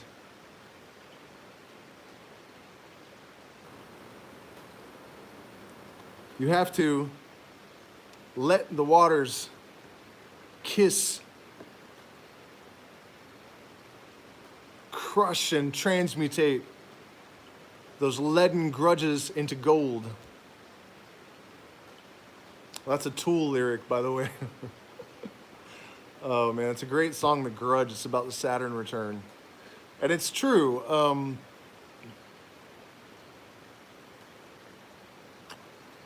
There's a point. Well, okay, but that's why I'm doing what I'm doing. I don't know if you guys saw what was being said there.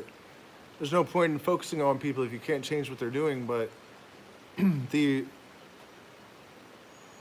we have to, or we're doomed.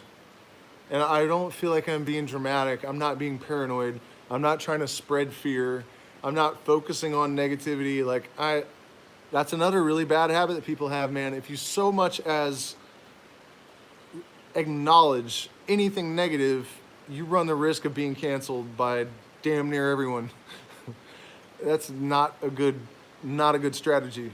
That's how you get eaten by dragons and shit, you know. It's not really there, you know. What's the Saturn return? The Saturn return is why the 27 Club exists. I don't know what these things really are, except that I suspect that, you know, you could think about it in terms of just mathematical patterns. There's a symmetry in the structure that underlies everything from subatomic particles and the way that they organize to the way that circumstances aggregate in an individual's life, in the history of a nation. It's like the Fibonacci sequence that the person was asking about. These patterns like the golden ratio and the Fibonacci sequence and Saturn returns in the lives of people. Also, I've noticed, you know, it sounds ridiculous, but my life happens in 10-year cycles, and I'm old enough now that I can actually kind of predict certain processes and the repetition of cycles based on the observations I've made of past cycles. I mean, we could go all kinds of fucking places with this particular rabbit hole. But the Saturn return I'll use as the example here.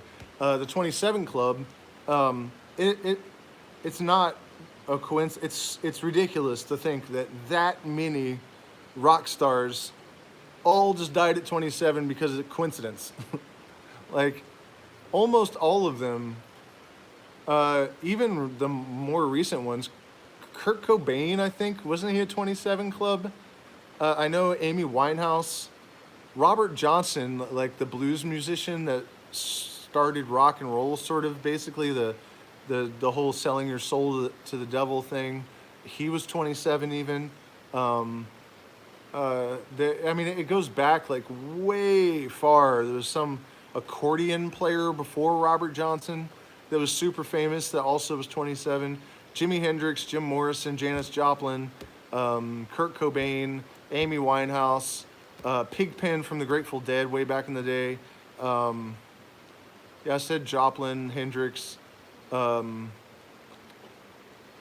So the Saturn return is 10,000 days, or roughly 27 years, and it's called that because that's how long a year is on Saturn. One revolution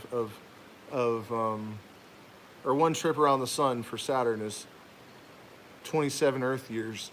And so, to quote Tool again, he says, lifts you up like a child or drags you down like a stone. And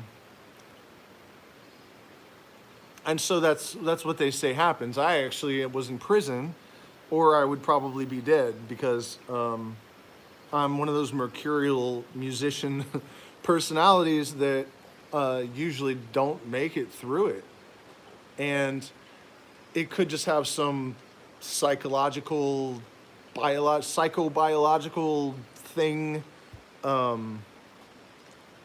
Okay, Sylvanius, we live in a simulation. Who made the simulation? I mean, no, I'm a Taurus.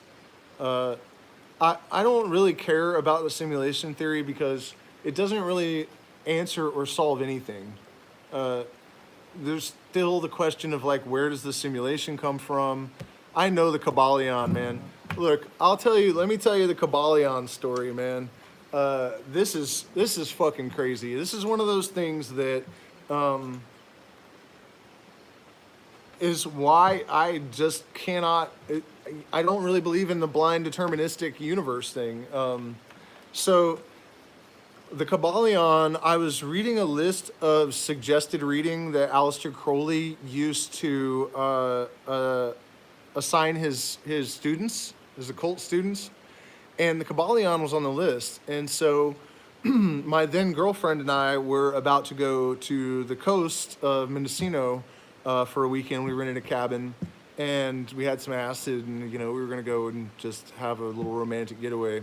And so I see the Kabbalion in this list, and for some reason it stuck out, and I was like, I have to find that book. So I said it out loud. I mentioned we got to find a copy of this book. So now it's very popular, but this was a number of years ago. It hadn't become like, there weren't there's like videos on YouTube where they were just reading it, and it's well known now, but at the time it wasn't well known. I'd never heard of it, and I've been a student of this stuff for since I was a child. And for those of you that aren't familiar, it was, no one's really sure who the author is. The only author that is listed in the book is the Three Initiates. A lot of people suspect a guy. It was printed out of a Masonic temple in Chicago in like 1891 or something like that. And so I said I needed to find this book, and we go out to the town of Mendocino. And on our way to our cabin, I went into a used bookstore, and it was a tiny, okay, but then where did the advanced species come from? Where are they now? It still doesn't tell us whether there's a God or, none of the big questions are answered by simulation theory. To me, it's totally meaningless, because we still are just left with all the same philosophical and metaphysical questions we always had. It doesn't get us anywhere, really. That's why, I don't really spend a lot of time thinking about it, because it's like, okay, then what? Where do you go from there? So I go to this little bookstore, and we're upstairs. And I mean, it's a tiny bookstore, and Mendocino is a town of 300 residents at peak season, right? So there's not that many people there. And we go up into the upstairs of this dusty little bookstore that literally has like maybe 100 books in it. And my girlfriend pulls this little blue book off the shelf, and she's like, isn't this the book you're looking for? 81-year-old mint condition copy. It looked like it had never been touched by anyone. And at this point, I'm like pretty deep in my awakening process or whatever, and I'm like literally like looking around for the secret society guys that are like hiding shit so that I'll find it or something, because it was just so ridiculous. I mean, I wasn't like seriously thinking that, but it was like testing my credulity, like how could that possibly have just fucking happened? I still have it, it's downstairs. 81-year-old mint condition copy, so it gets weirder. So I open the book up, and it says like, hello, if you have this book in your hand, no, wait, Earth, that's nowhere near the craziest part of the story. Oh, you wait, Gene. So the first thing it says, if you have this book in your hands, it probably came to you under like weird circumstances, and it's because it's time. So of course I bought it, and here's the other crazy thing: like I had just spent $700 on like 2 nights in this cabin or something, and no, $700 a night, I think. Yeah, it was on a cliff overlooking the coast, the hot tub on the back porch, and so we get to the hotel and we eat some of the acid. And but I mean, just a little bit, we weren't like, it's not like the walls are melting, and it doesn't matter anyways, because the book is still, you can look, it's not like we imagined this, you know what I mean? Like, definitely happened.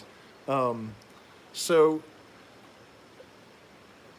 I had noticed that like the mystery school tradition was somehow associated with Luciferianism, and I had all these personal sort of experiences that suggested to me that this wasn't necessarily like a mythological angel being like Christians think and Muslims.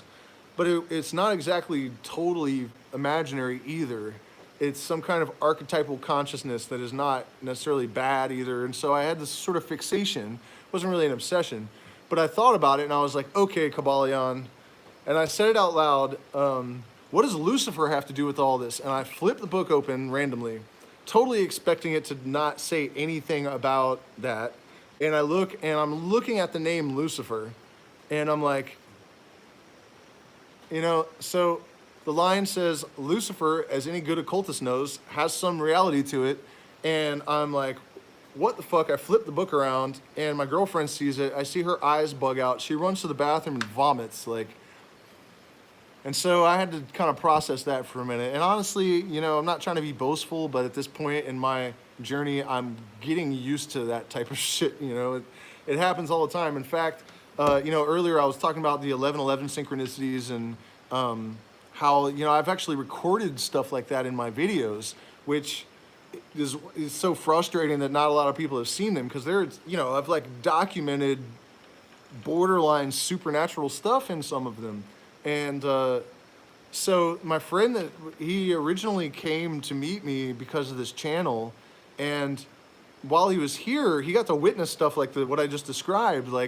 And one of the things that I mentioned consistently in these videos is that, people have told me over the decades that this kind of stuff just happens around me, and it does. And it was really, really gratifying that this guy comes all the way across the ocean to meet me, and I was actually able to demonstrate this kind of stuff for him.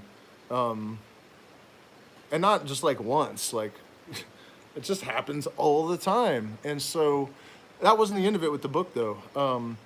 We would get into these conversations. We were in the hot tub, and we were talking about how the masculine and the feminine are not really. It's not that they're not gender things, but they're not just biological. They're forces, or they're energies, but they're something even deeper than that I don't think we have language for. And the feminine is all of the possibilities and the mechanism of facilitation or manifestation, the potentiality. And the masculine is the point and the seeking, searching, and the structure and the catalyst. And so at one point we started speaking to each other from the point of view of the universal masculine and feminine, but also on a personal level. But we were totally conscious of both simultaneously, and it's not like we were playing some kind of game and doing it on purpose. It was just something that was suddenly happening. And she got kind of mad at me about something, and she's like, "You'll never figure me out." And I'm like, "That's the whole fucking point."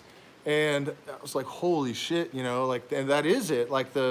The consciousness or masculine that is manifesting the potentiality is trying to solve a mystery that can't ever be solved. And so that's what we really meant on some level when we said that. So I got out of the hot tub, picked up the Kabbalion again, and just flipped it open at random, and it's gender isn't everything, and it starts talking about exactly what we had just done. And for the rest of that night, every time I picked that book up and flipped it at random, we would get stuck in our metaphysical dialogue or whatever, and I would just flip the book open, and it was right on whatever we were talking about every single fucking time.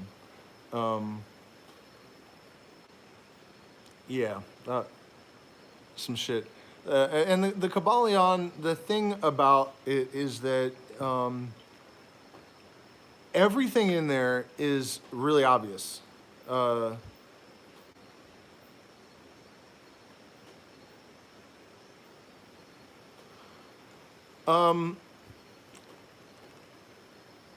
That is a good question, and in particular, I wonder why we haven't used ayahuasca to do this. And that if you don't really know ayahuasca, that might sound like a ridiculous, acid casualty thing to say, but It's not. And I think that the reason for that fact, and also why, you know, I mean, people that take psychedelics will talk about the fact that this shit that you would think is the product of like a psychedelic induced hallucination or whatever, even though anyone that really takes psychedelics knows that unless you're taking unmanageable doses, with the exception of DMT, those kind of hallucinations don't really happen unless you're mentally ill and shouldn't be taking psychedelics anyways. Like, you don't really just have entire imaginary episodes for the most part. But these kind of like crazy experiences like the one I just described, even at low doses, you know, like if you're just microdosing, I think routinely. Also, I was going to mention this earlier when I was talking about how Jung said that synchronicities happen when the bridge between the subconscious and the unconscious mind is, or when you create a bridge, which brain scans have shown that psilocybin does. These synchronicities tend to happen, and people report a significant increase in these type of experiences after DMT, which is very closely related to psilocybin, it's just much stronger, or ayahuasca or LSD or any of these things. And that is totally consistent with Jung's theory about why synchronicities happen. It's this interregion or enhanced interregion, like, you know, the parts of your brain that don't normally communicate are. And so also, I think that the parameters of what is possible to, what is accessible to your perceptual apparatus is the parameters change when you expand your consciousness. Most people that set out, yeah, well, in the early stages of your awakening process, seeing strings of numbers that are related to whatever's happening, that's super common. If you look it up, of course, they attribute it to some sort of mental illness and disregard it. But 444 in particular, my entire journey started with that same string of numbers. So, and also 1111 in association with synchronicities. I mean, like I said earlier in the video, I have a video where I say coincidences involving 1111 tend to happen whenever I even mention the number. And if you click on 1111, 1111 comes out of my mouth right in that part of the video, which says it was edited together out of sequence in 4 different places. It's 31 minutes long. Anyone that knows me knows I can barely turn a phone on. I don't do the editing. Like, you can't really accuse me of having edited that. It's if you watch the video, you can see for yourself. It would have been so difficult to do. And and then, you know, when my friend was here just last week, we were talking about that video, and the next day it happened right in front of him. There's 11 watching right. Oh no, that's an old number. I guess my computer froze. But and also, you guys, there is an interview with Maynard James Keenan from Tool from like 1995 or some shit that I found the other day, where he's saying that, like, he's like, college kids will notice, you know, or whoever, when they're first experimenting with psychedelics, that they'll start to see these strings of numbers that always they will, like, it'll be 111 when they're thinking about like truth, ultimate truth, and then it'll pop into their head again and they'll glance at the clock and realize it's 111 again. And in gematria, actually, 111 is unity plus truth plus love, and it equals one of the numerical values for God in Hebrew gematria, which is, that's, you know, you can't make this shit up. So yeah, that's a thing, man. And like whoever, Sylvania, I guess, was talking about how this is a simulation. And sometimes when I notice these numerological sort of events like that seem to be fundamentally connected to our conscious processes, it does kind of suggest that there's some kind of weird simulation occurring. I think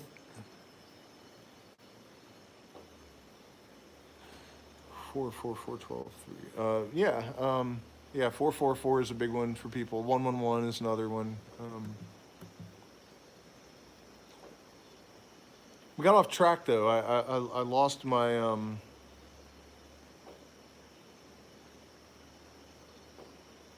Oh, we were talking about why these kind of experiences happen to people that meditate a lot. Also, the cities, the like master monks call them.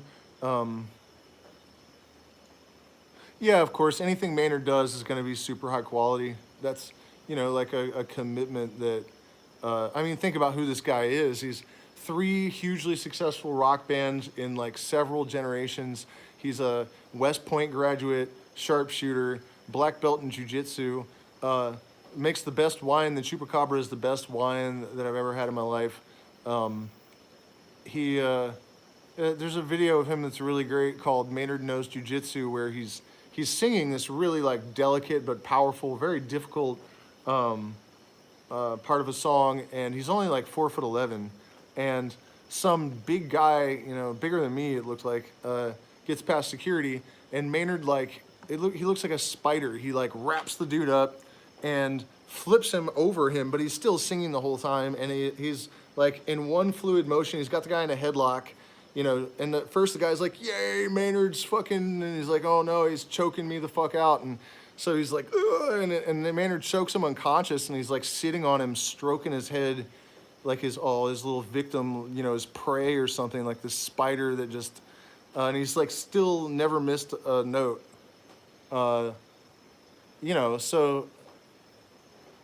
it's just incredible that guy can exist even.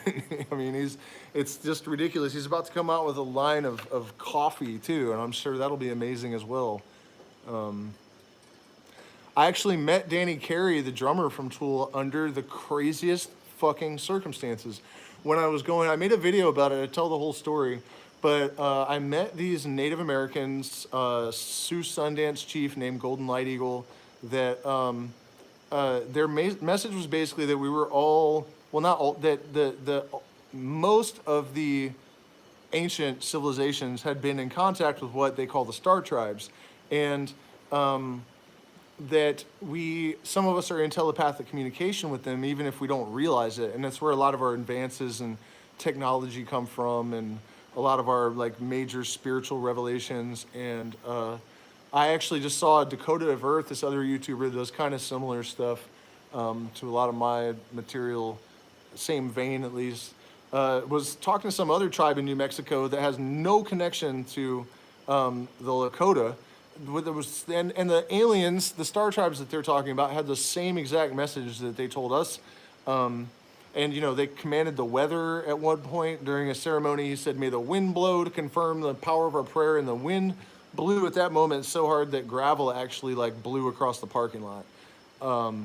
So then when they were telling us that, there are these aliens we're in telepathic communication with, and they have just commanded the wind, it was a little bit more difficult to just write them off. I'm like, can you be insane or full of shit and command the wind? I mean, maybe, but it definitely got my attention. And so they gave us this rock. There's a picture of it in one of my videos on the thumbnail, and then also if you watch the video, it's actually in the possession of a Navajo medicine man named Night Horse now. And then a friend of mine has the specimen that's in the video. But it was tested in a laboratory because I took it to two geologists at, so the story was that it was dropped from a UFO in the desert in New Mexico. And, you guys see the thing, like, find me another rock on this planet that looks anything like, it's completely insane. Like, it makes no sense. So anyways, this woman gave it to us that was connected to this group of Native Americans that were telling the story.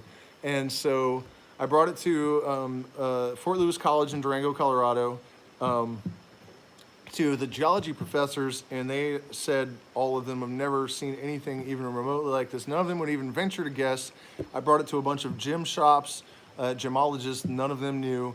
So the college suggested that I go to this laboratory in Bodo Park, and the guy, he's wearing a lab coat, it was just like a movie, and he takes the rock, and I told him the story, and he's like, if I put this chemical on it, it's going to dissolve, because if this isn't glass, then the story's got to be true, because look at this thing.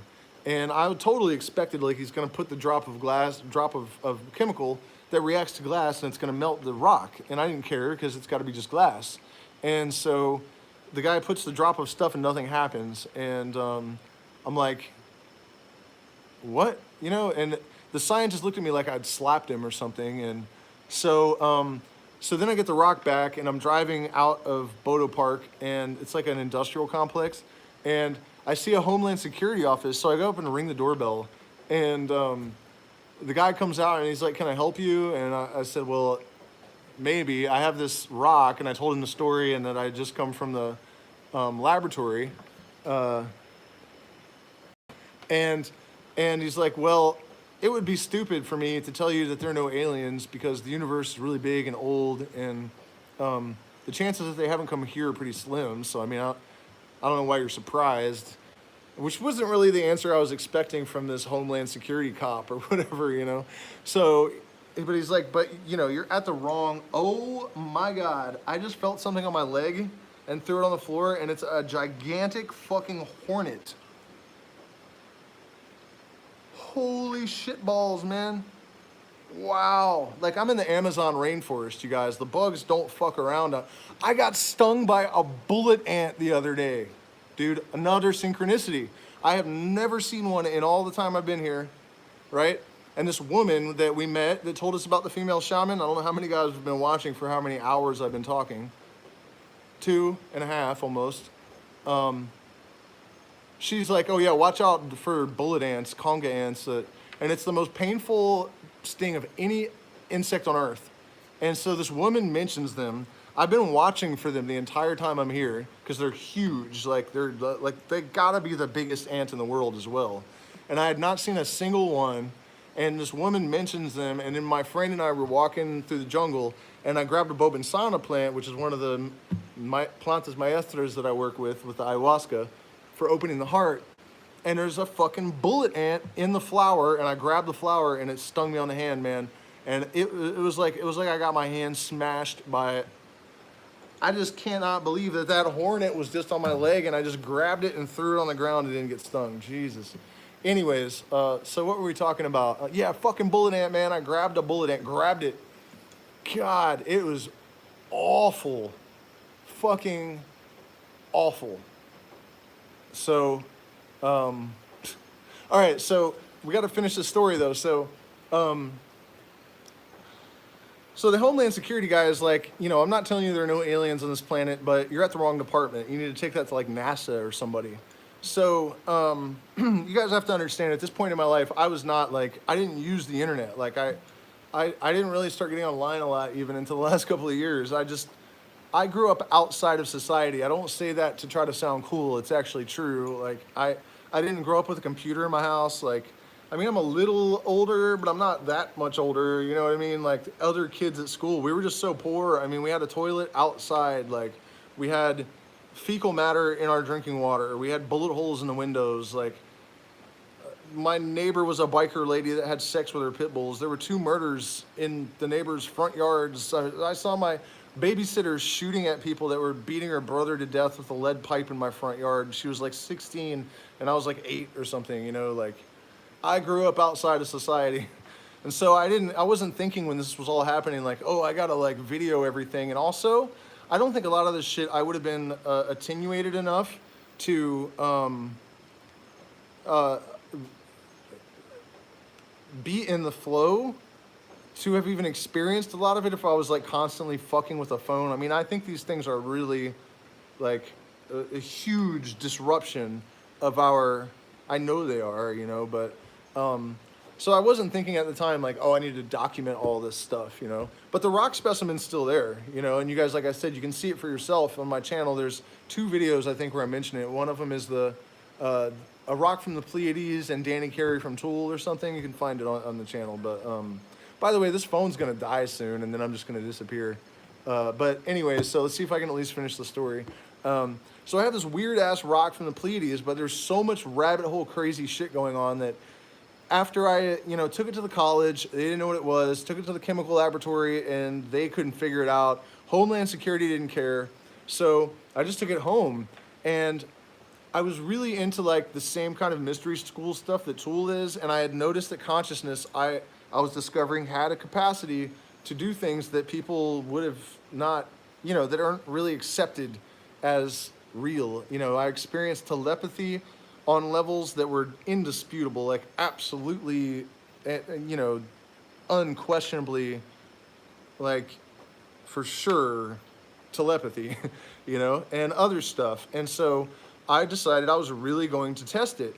I wanted to talk to Danny Carey from Tool, and I wanted to see if I could just drive my car right to him. And there are witnesses to this. You know, he'd remember it for sure because listen to what happened.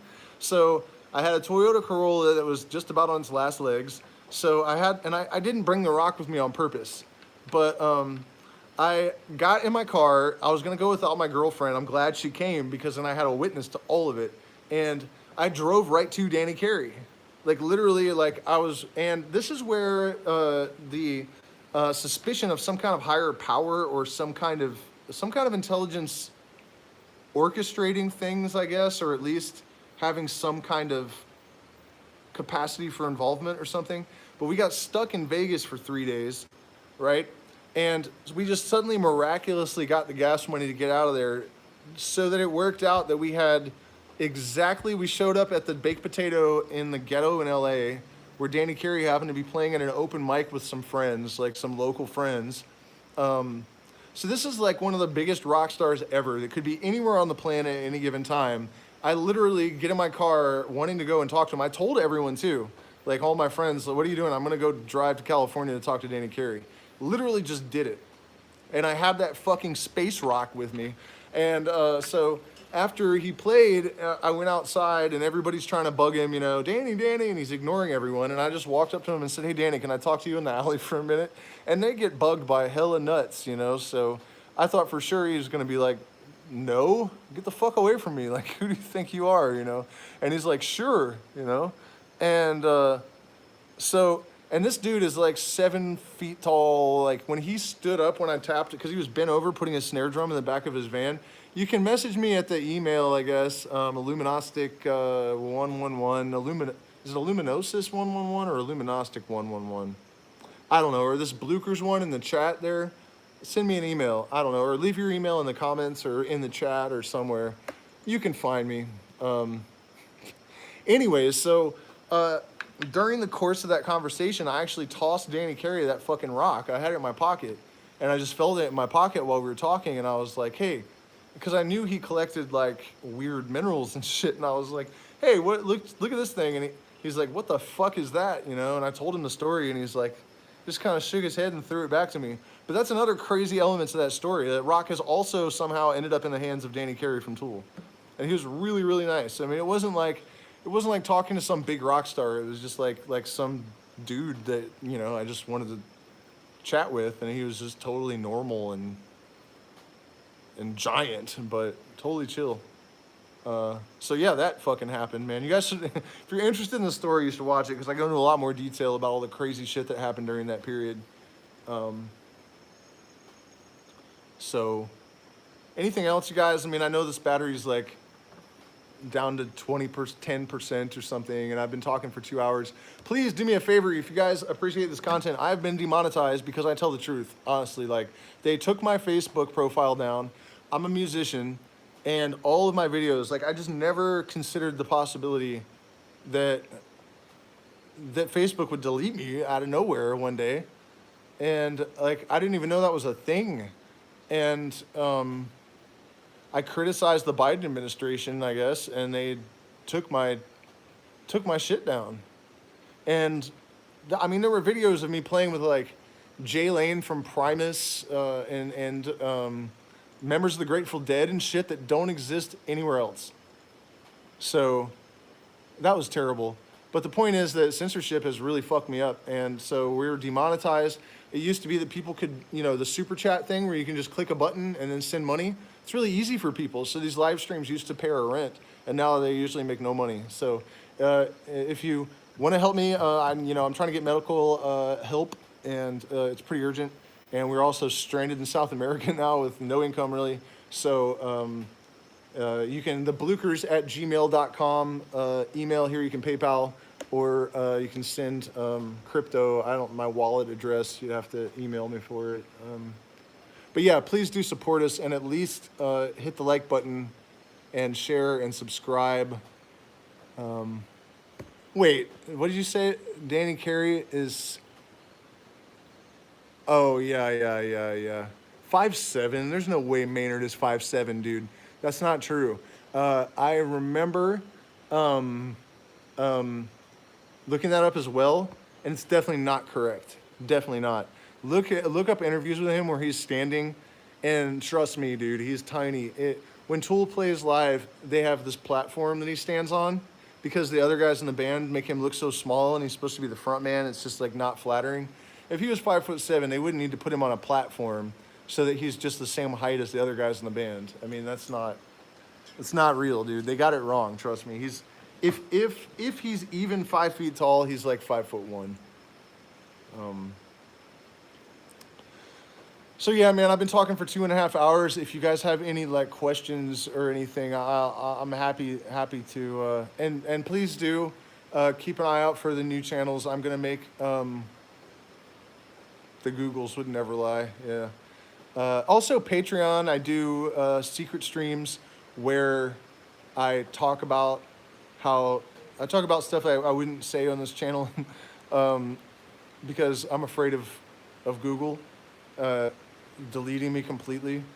Oh, by the way, you guys, I just feel like I should tell you that not only did Google demonetize me or AdSense demonetize me, they're supposed to send you a verification code by mail that never arrived. We asked for it over and over again. The entire 2 years that I was monetized, we didn't get 1 penny of it, including all of the chat money. Like, I'm a musician, right? And I would play live stream sometimes, and people would tip up to $20 at once. I mean, it was a good bit of money. And they kept it when they demonetized me. And yeah, I'm on the Binance Smart Chain. For sure. Here, look, let me give you my email because I could really actually use some ether. Yeah, they kept all the money, and I'm banned for life from ever monetizing anything.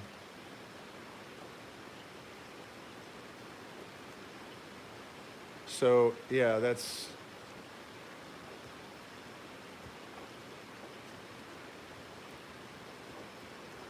And now, you know, I'm actually curious, can any of you guys tell me, like, do you just have like a general wallet address where, oops, that's not right. It's Blukers with an S.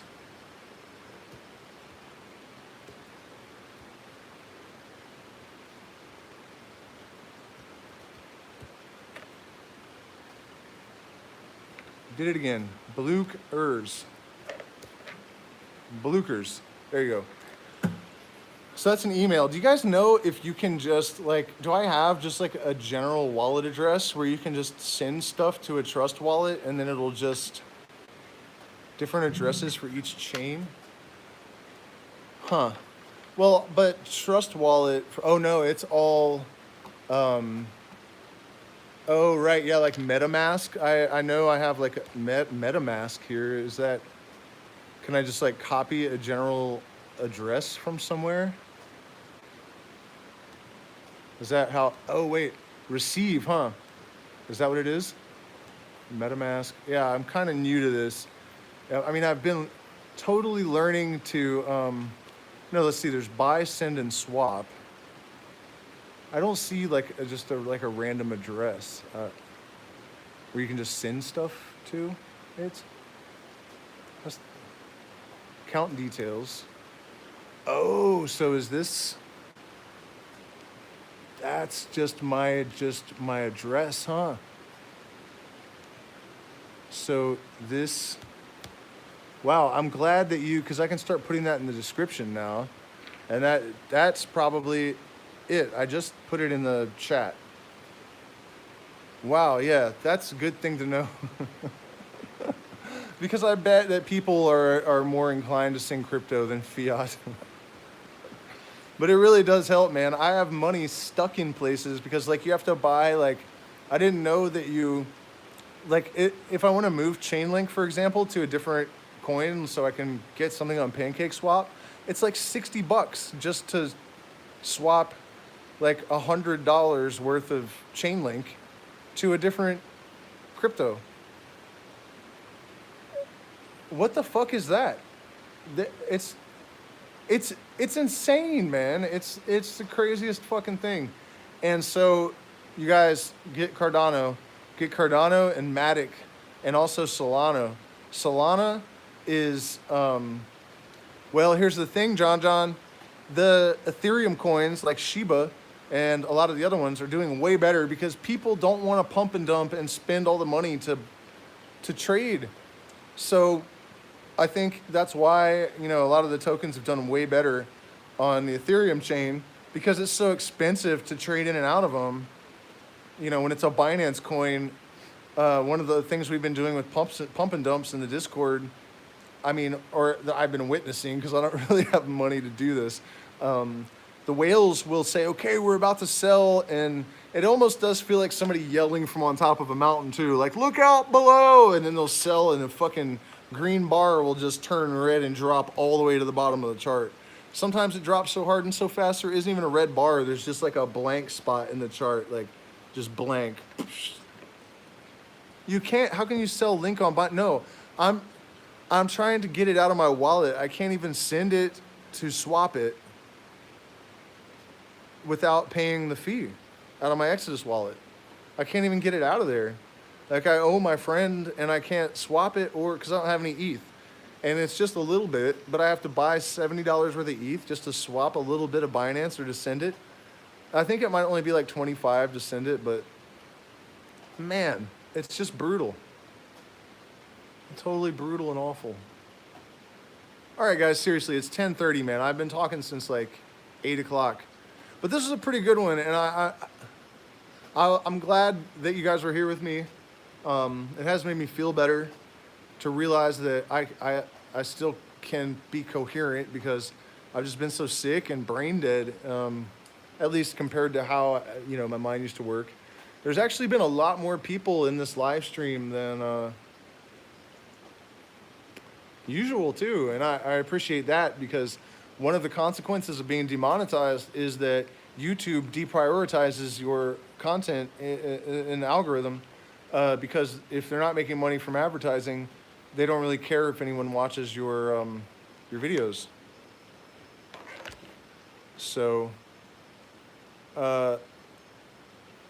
I'm not really sure, Gene. I've had an autoimmune condition since I was 21 years old. It was honestly just an absolute nightmare. I lost most of the best years of my life, and it was like they can't really diagnose those because syndrome is basically Western medical ease for we don't know what it is. So yeah, Charles, there was even one that had 14,000 people at a peak. 14,000 people. I couldn't believe it when the number started rolling. I thought it was a mistake or something, you know. I was like, I saw it go to 60, and you know, before it had like 8 at a time or something. It went to 60, and then it went to 1,000, and just kept going. And I was like, holy fucking crap, you know. Like I've never been on stage in front of that many people before. It was just a crazy thing to have happen. It was during the election, and it was a political live stream, so that's why all the people, I think.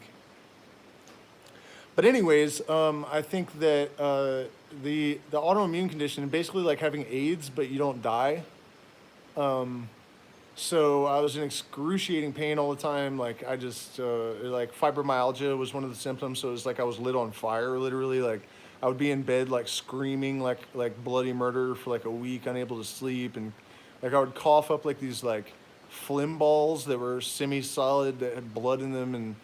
And I had, it was crazy, man. And so I just never got better. Like a week or two went by, and it's torture because you have remission periods. And at first I would think like, oh my God, it's over. And then it would come back in a couple days or whatever. So it was actually, okay, thanks, John. How do I know though? Oh, it would go to my trust wallet. Yeah.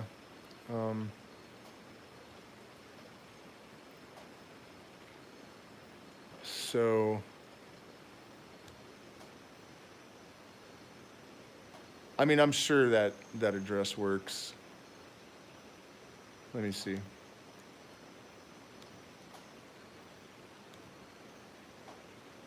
Binance Smart Chain mainnet. I copied the address. I mean, I'm sure it's correct.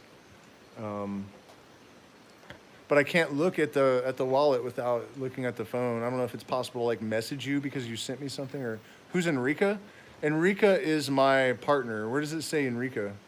Oh, did I mention her? I don't know. Enrica's my partner, mother of my child. And that's earlier, I think I started to rant about ayahuasca and how, things like telepathy. Somebody asked me why no one has been able to prove, telepathy or to document these crazy like synchronistic things. I have actually, you guys. Watch my Phoenix process video and click on the 11:11 minute marker. If you want to accuse me of editing it, go ahead. But then watch the whole video and like try to imagine how difficult it would have been to pull that off.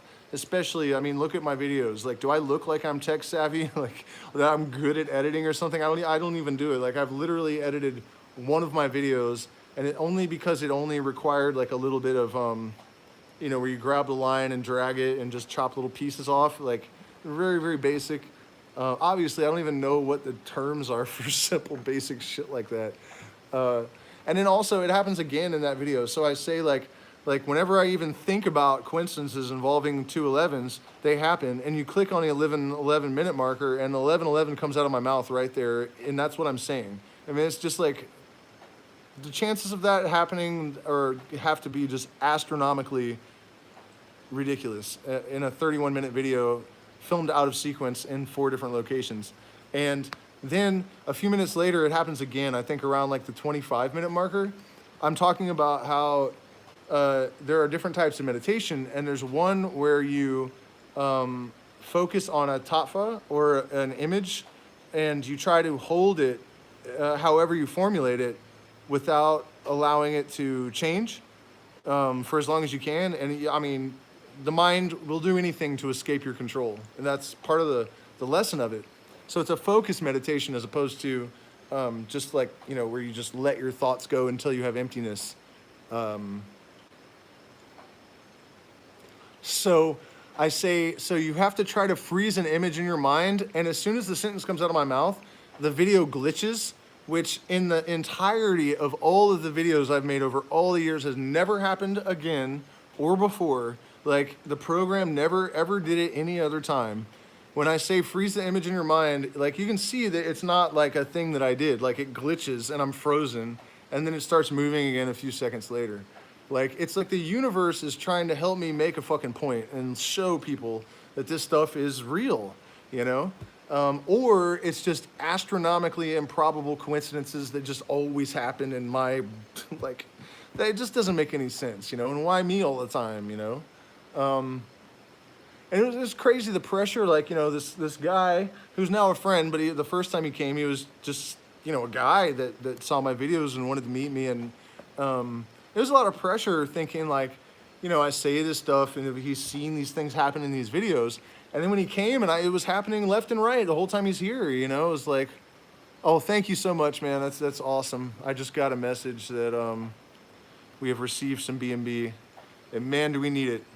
Oh, by the way, since you sent me that, let me give you some tips. Safe Meme is it's solving one of the biggest problems in the shitcoin industry. Brilliant. No one has noticed it yet. Like, everyone in the Telegram is just like, I cannot fucking believe we all got in here and no one, like, remember how big the refinable thing was and then it got fucked? I was there at launch, and like, none of the pre-sale people even sold, really. I mean, there's been a little bit of sell-off, but even though they all got it at some stupid low price, it's that good of a project. So that's my payback to you, dude. Get in there right now. Also, I think Shmegmars will probably blow up again. There's another one, Boss Dog, all these shit coins, man. But the Safe Meme one is an exchange for shit coins, but they're all going to be audited before they're listed, so there will be no rugs. And that's not all. They have all these brilliant ideas. So definitely, man, get into that one. Also, on the 19th, there's a pre-sale for Hakuna Matata, which is a charity coin that is way better than the rest of these. It's not just marketing. Like, I watched an AMA with them, the devs. It's also interesting that they did an AMA before the launch, which, some of the tokens do. Most of them make you just trust that they're not Satan or something. Like, for a few weeks before anyone shows their face, if they ever do. So that one, I think, pre-sale on the 19th, only available for a couple hours. Well, okay, so what I was saying is that ayahuasca reliably facilitates telepathy. And I think that it just blows my mind that, thank you again. It blows my mind that, dude, the safe meme thing, man, that is gonna be awesome. I know it. Like, that is, I have more confidence in that project than anything but like Cardano and Matic and that kind of stuff. But as far as like new launches that are flying under the radar, and man, when the pre-sale people hold, it's like, because that just doesn't happen, I mean, yeah. Anyways, so ayahuasca was called telepamine. The alkaloids were called telepamine until like pretty recently, the 60s or 70s or whatever, the 70s, maybe the 80s. I don't know. Somebody just must have thought this isn't very scientific. Chain games? No, I didn't mention chain games. Although you did just remind me that there is Moonbeam is another project that I think is going to be amazing. It's a interchain or multi-chain operability thing. It's going to allow tokens to run on everything or something. I don't know. But like I said, I'm not super techie, but I understand enough that when I read the description, I was like, holy crap. These guys are solving a major fucking issue, and it's going to be huge. And the dev has already made a bunch of YouTube videos, and he's obviously a very sincere, honest person. Moonbeam is going to fucking slay. That's a really good one. But for like right now, go look up SafeMeme, man. Check out safememe.com. The website is like, you can tell that it's going to be solid, just the website. And they describe what they're doing a lot better than I can. So anyways, yeah, telepamine. And one of the reasons that it got that name is that the documentation of the telepathy goes all the way back, like Sir Walter Raleigh, like the like conquistador type explorer guy. He wrote about it in his diary that some shaman like told him, I can know anything when I drink the vine. And he's like, oh yeah, tell me something. He's like, your sister just died, and it was true. Yeah, well, it's telepamine and telepathine because there was tetrahydroharmaline and then harmaline, and so there was both actually, because there are two main constituent harmalas.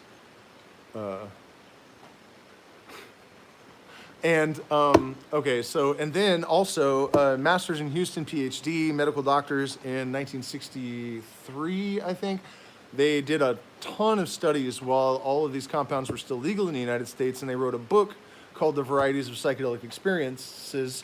And one of the things they did is that they did telepathy tests with ayahuasca, and the results were like 99% perfectly accurate every time. And it was crazy stuff. Like they had somebody on the bottom floor of a building and somebody on the top floor, and they had these images they were looking at, and they were like really loony shit, so that to reduce the possibility that people could guess. So it was like skiers going down a hill with like a UFO, and the trees are all on fire, and just all this like really random stuff. And the people were super accurate that had drank the ayahuasca so that was pretty much proof. Like telepathy was proven in ayahuasca experiments 50 years ago. And that's part of the reason that psychedelics are illegal.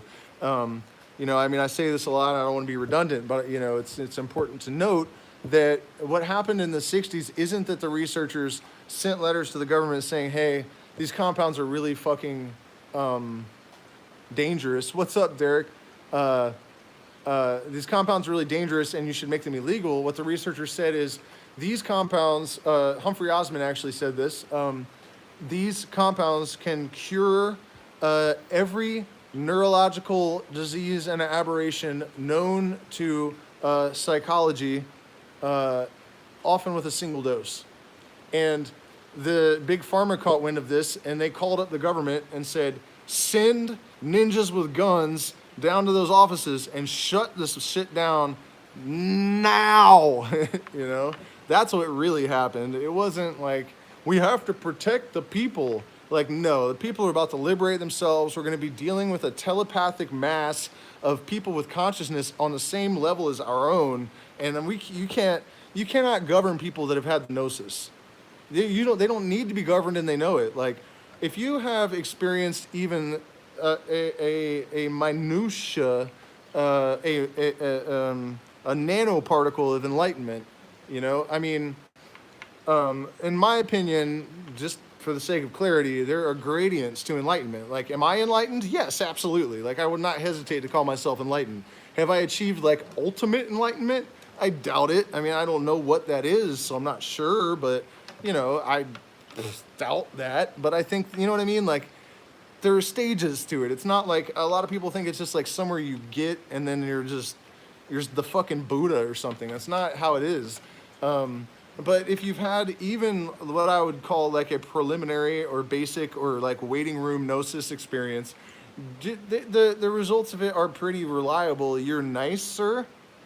At least to the extent that you kind of realize that everyone is just part of one universal consciousness, and there's a very good likelihood, you know, even if you want to put it in like selfish, cynical terms and say that even in self-interest, like if you are abusing or stealing or murdering or torturing someone, there's a good chance that we all will experience consciousness from every possible perspective before it's all said and done. And so any suffering that you impose, you're going to experience.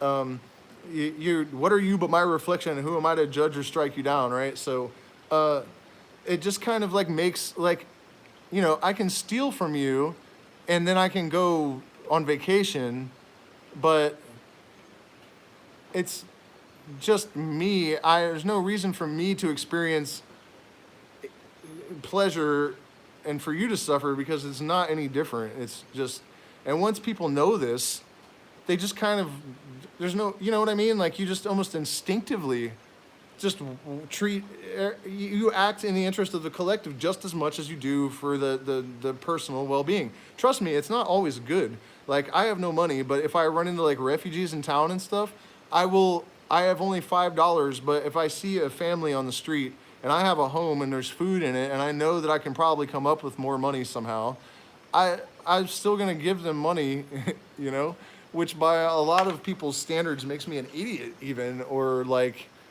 you know what I mean? But that's what happens. And so what I'm getting at there is that people who have had the gnosis don't need to be governed, and they fucking know it, and we don't like it. Like, you cannot, I couldn't have a boss, you know what I mean? Like, I don't recognize or acknowledge any legal entity. I can't. The only law that I can acknowledge is ethical law, and ethical law is self-substantiating. It is intuitive, or it's just, you know, like, do your actions obstruct like reasonable behavior of any other organism? Like, if yes, then don't do it. And you don't need to worry about it. Like, if people genuinely have had this, they can't really, it's not that people are just become absolutely perfect. Like, I make mistakes, some of them are regrettable. I can be kind of mean, but there is certainly no need for the rule of law to dictate my behavior or to control me or something, you know? I mean, Aloha Rich Instrumentals? How the hell do you know about that? What the fuck is that? Aloha Rich is like this, like, local-ish, like, Aloha Rich. Like, Ecuador is a lot of very poor country, and a lot of people in Loja have money. So I know you're in the States.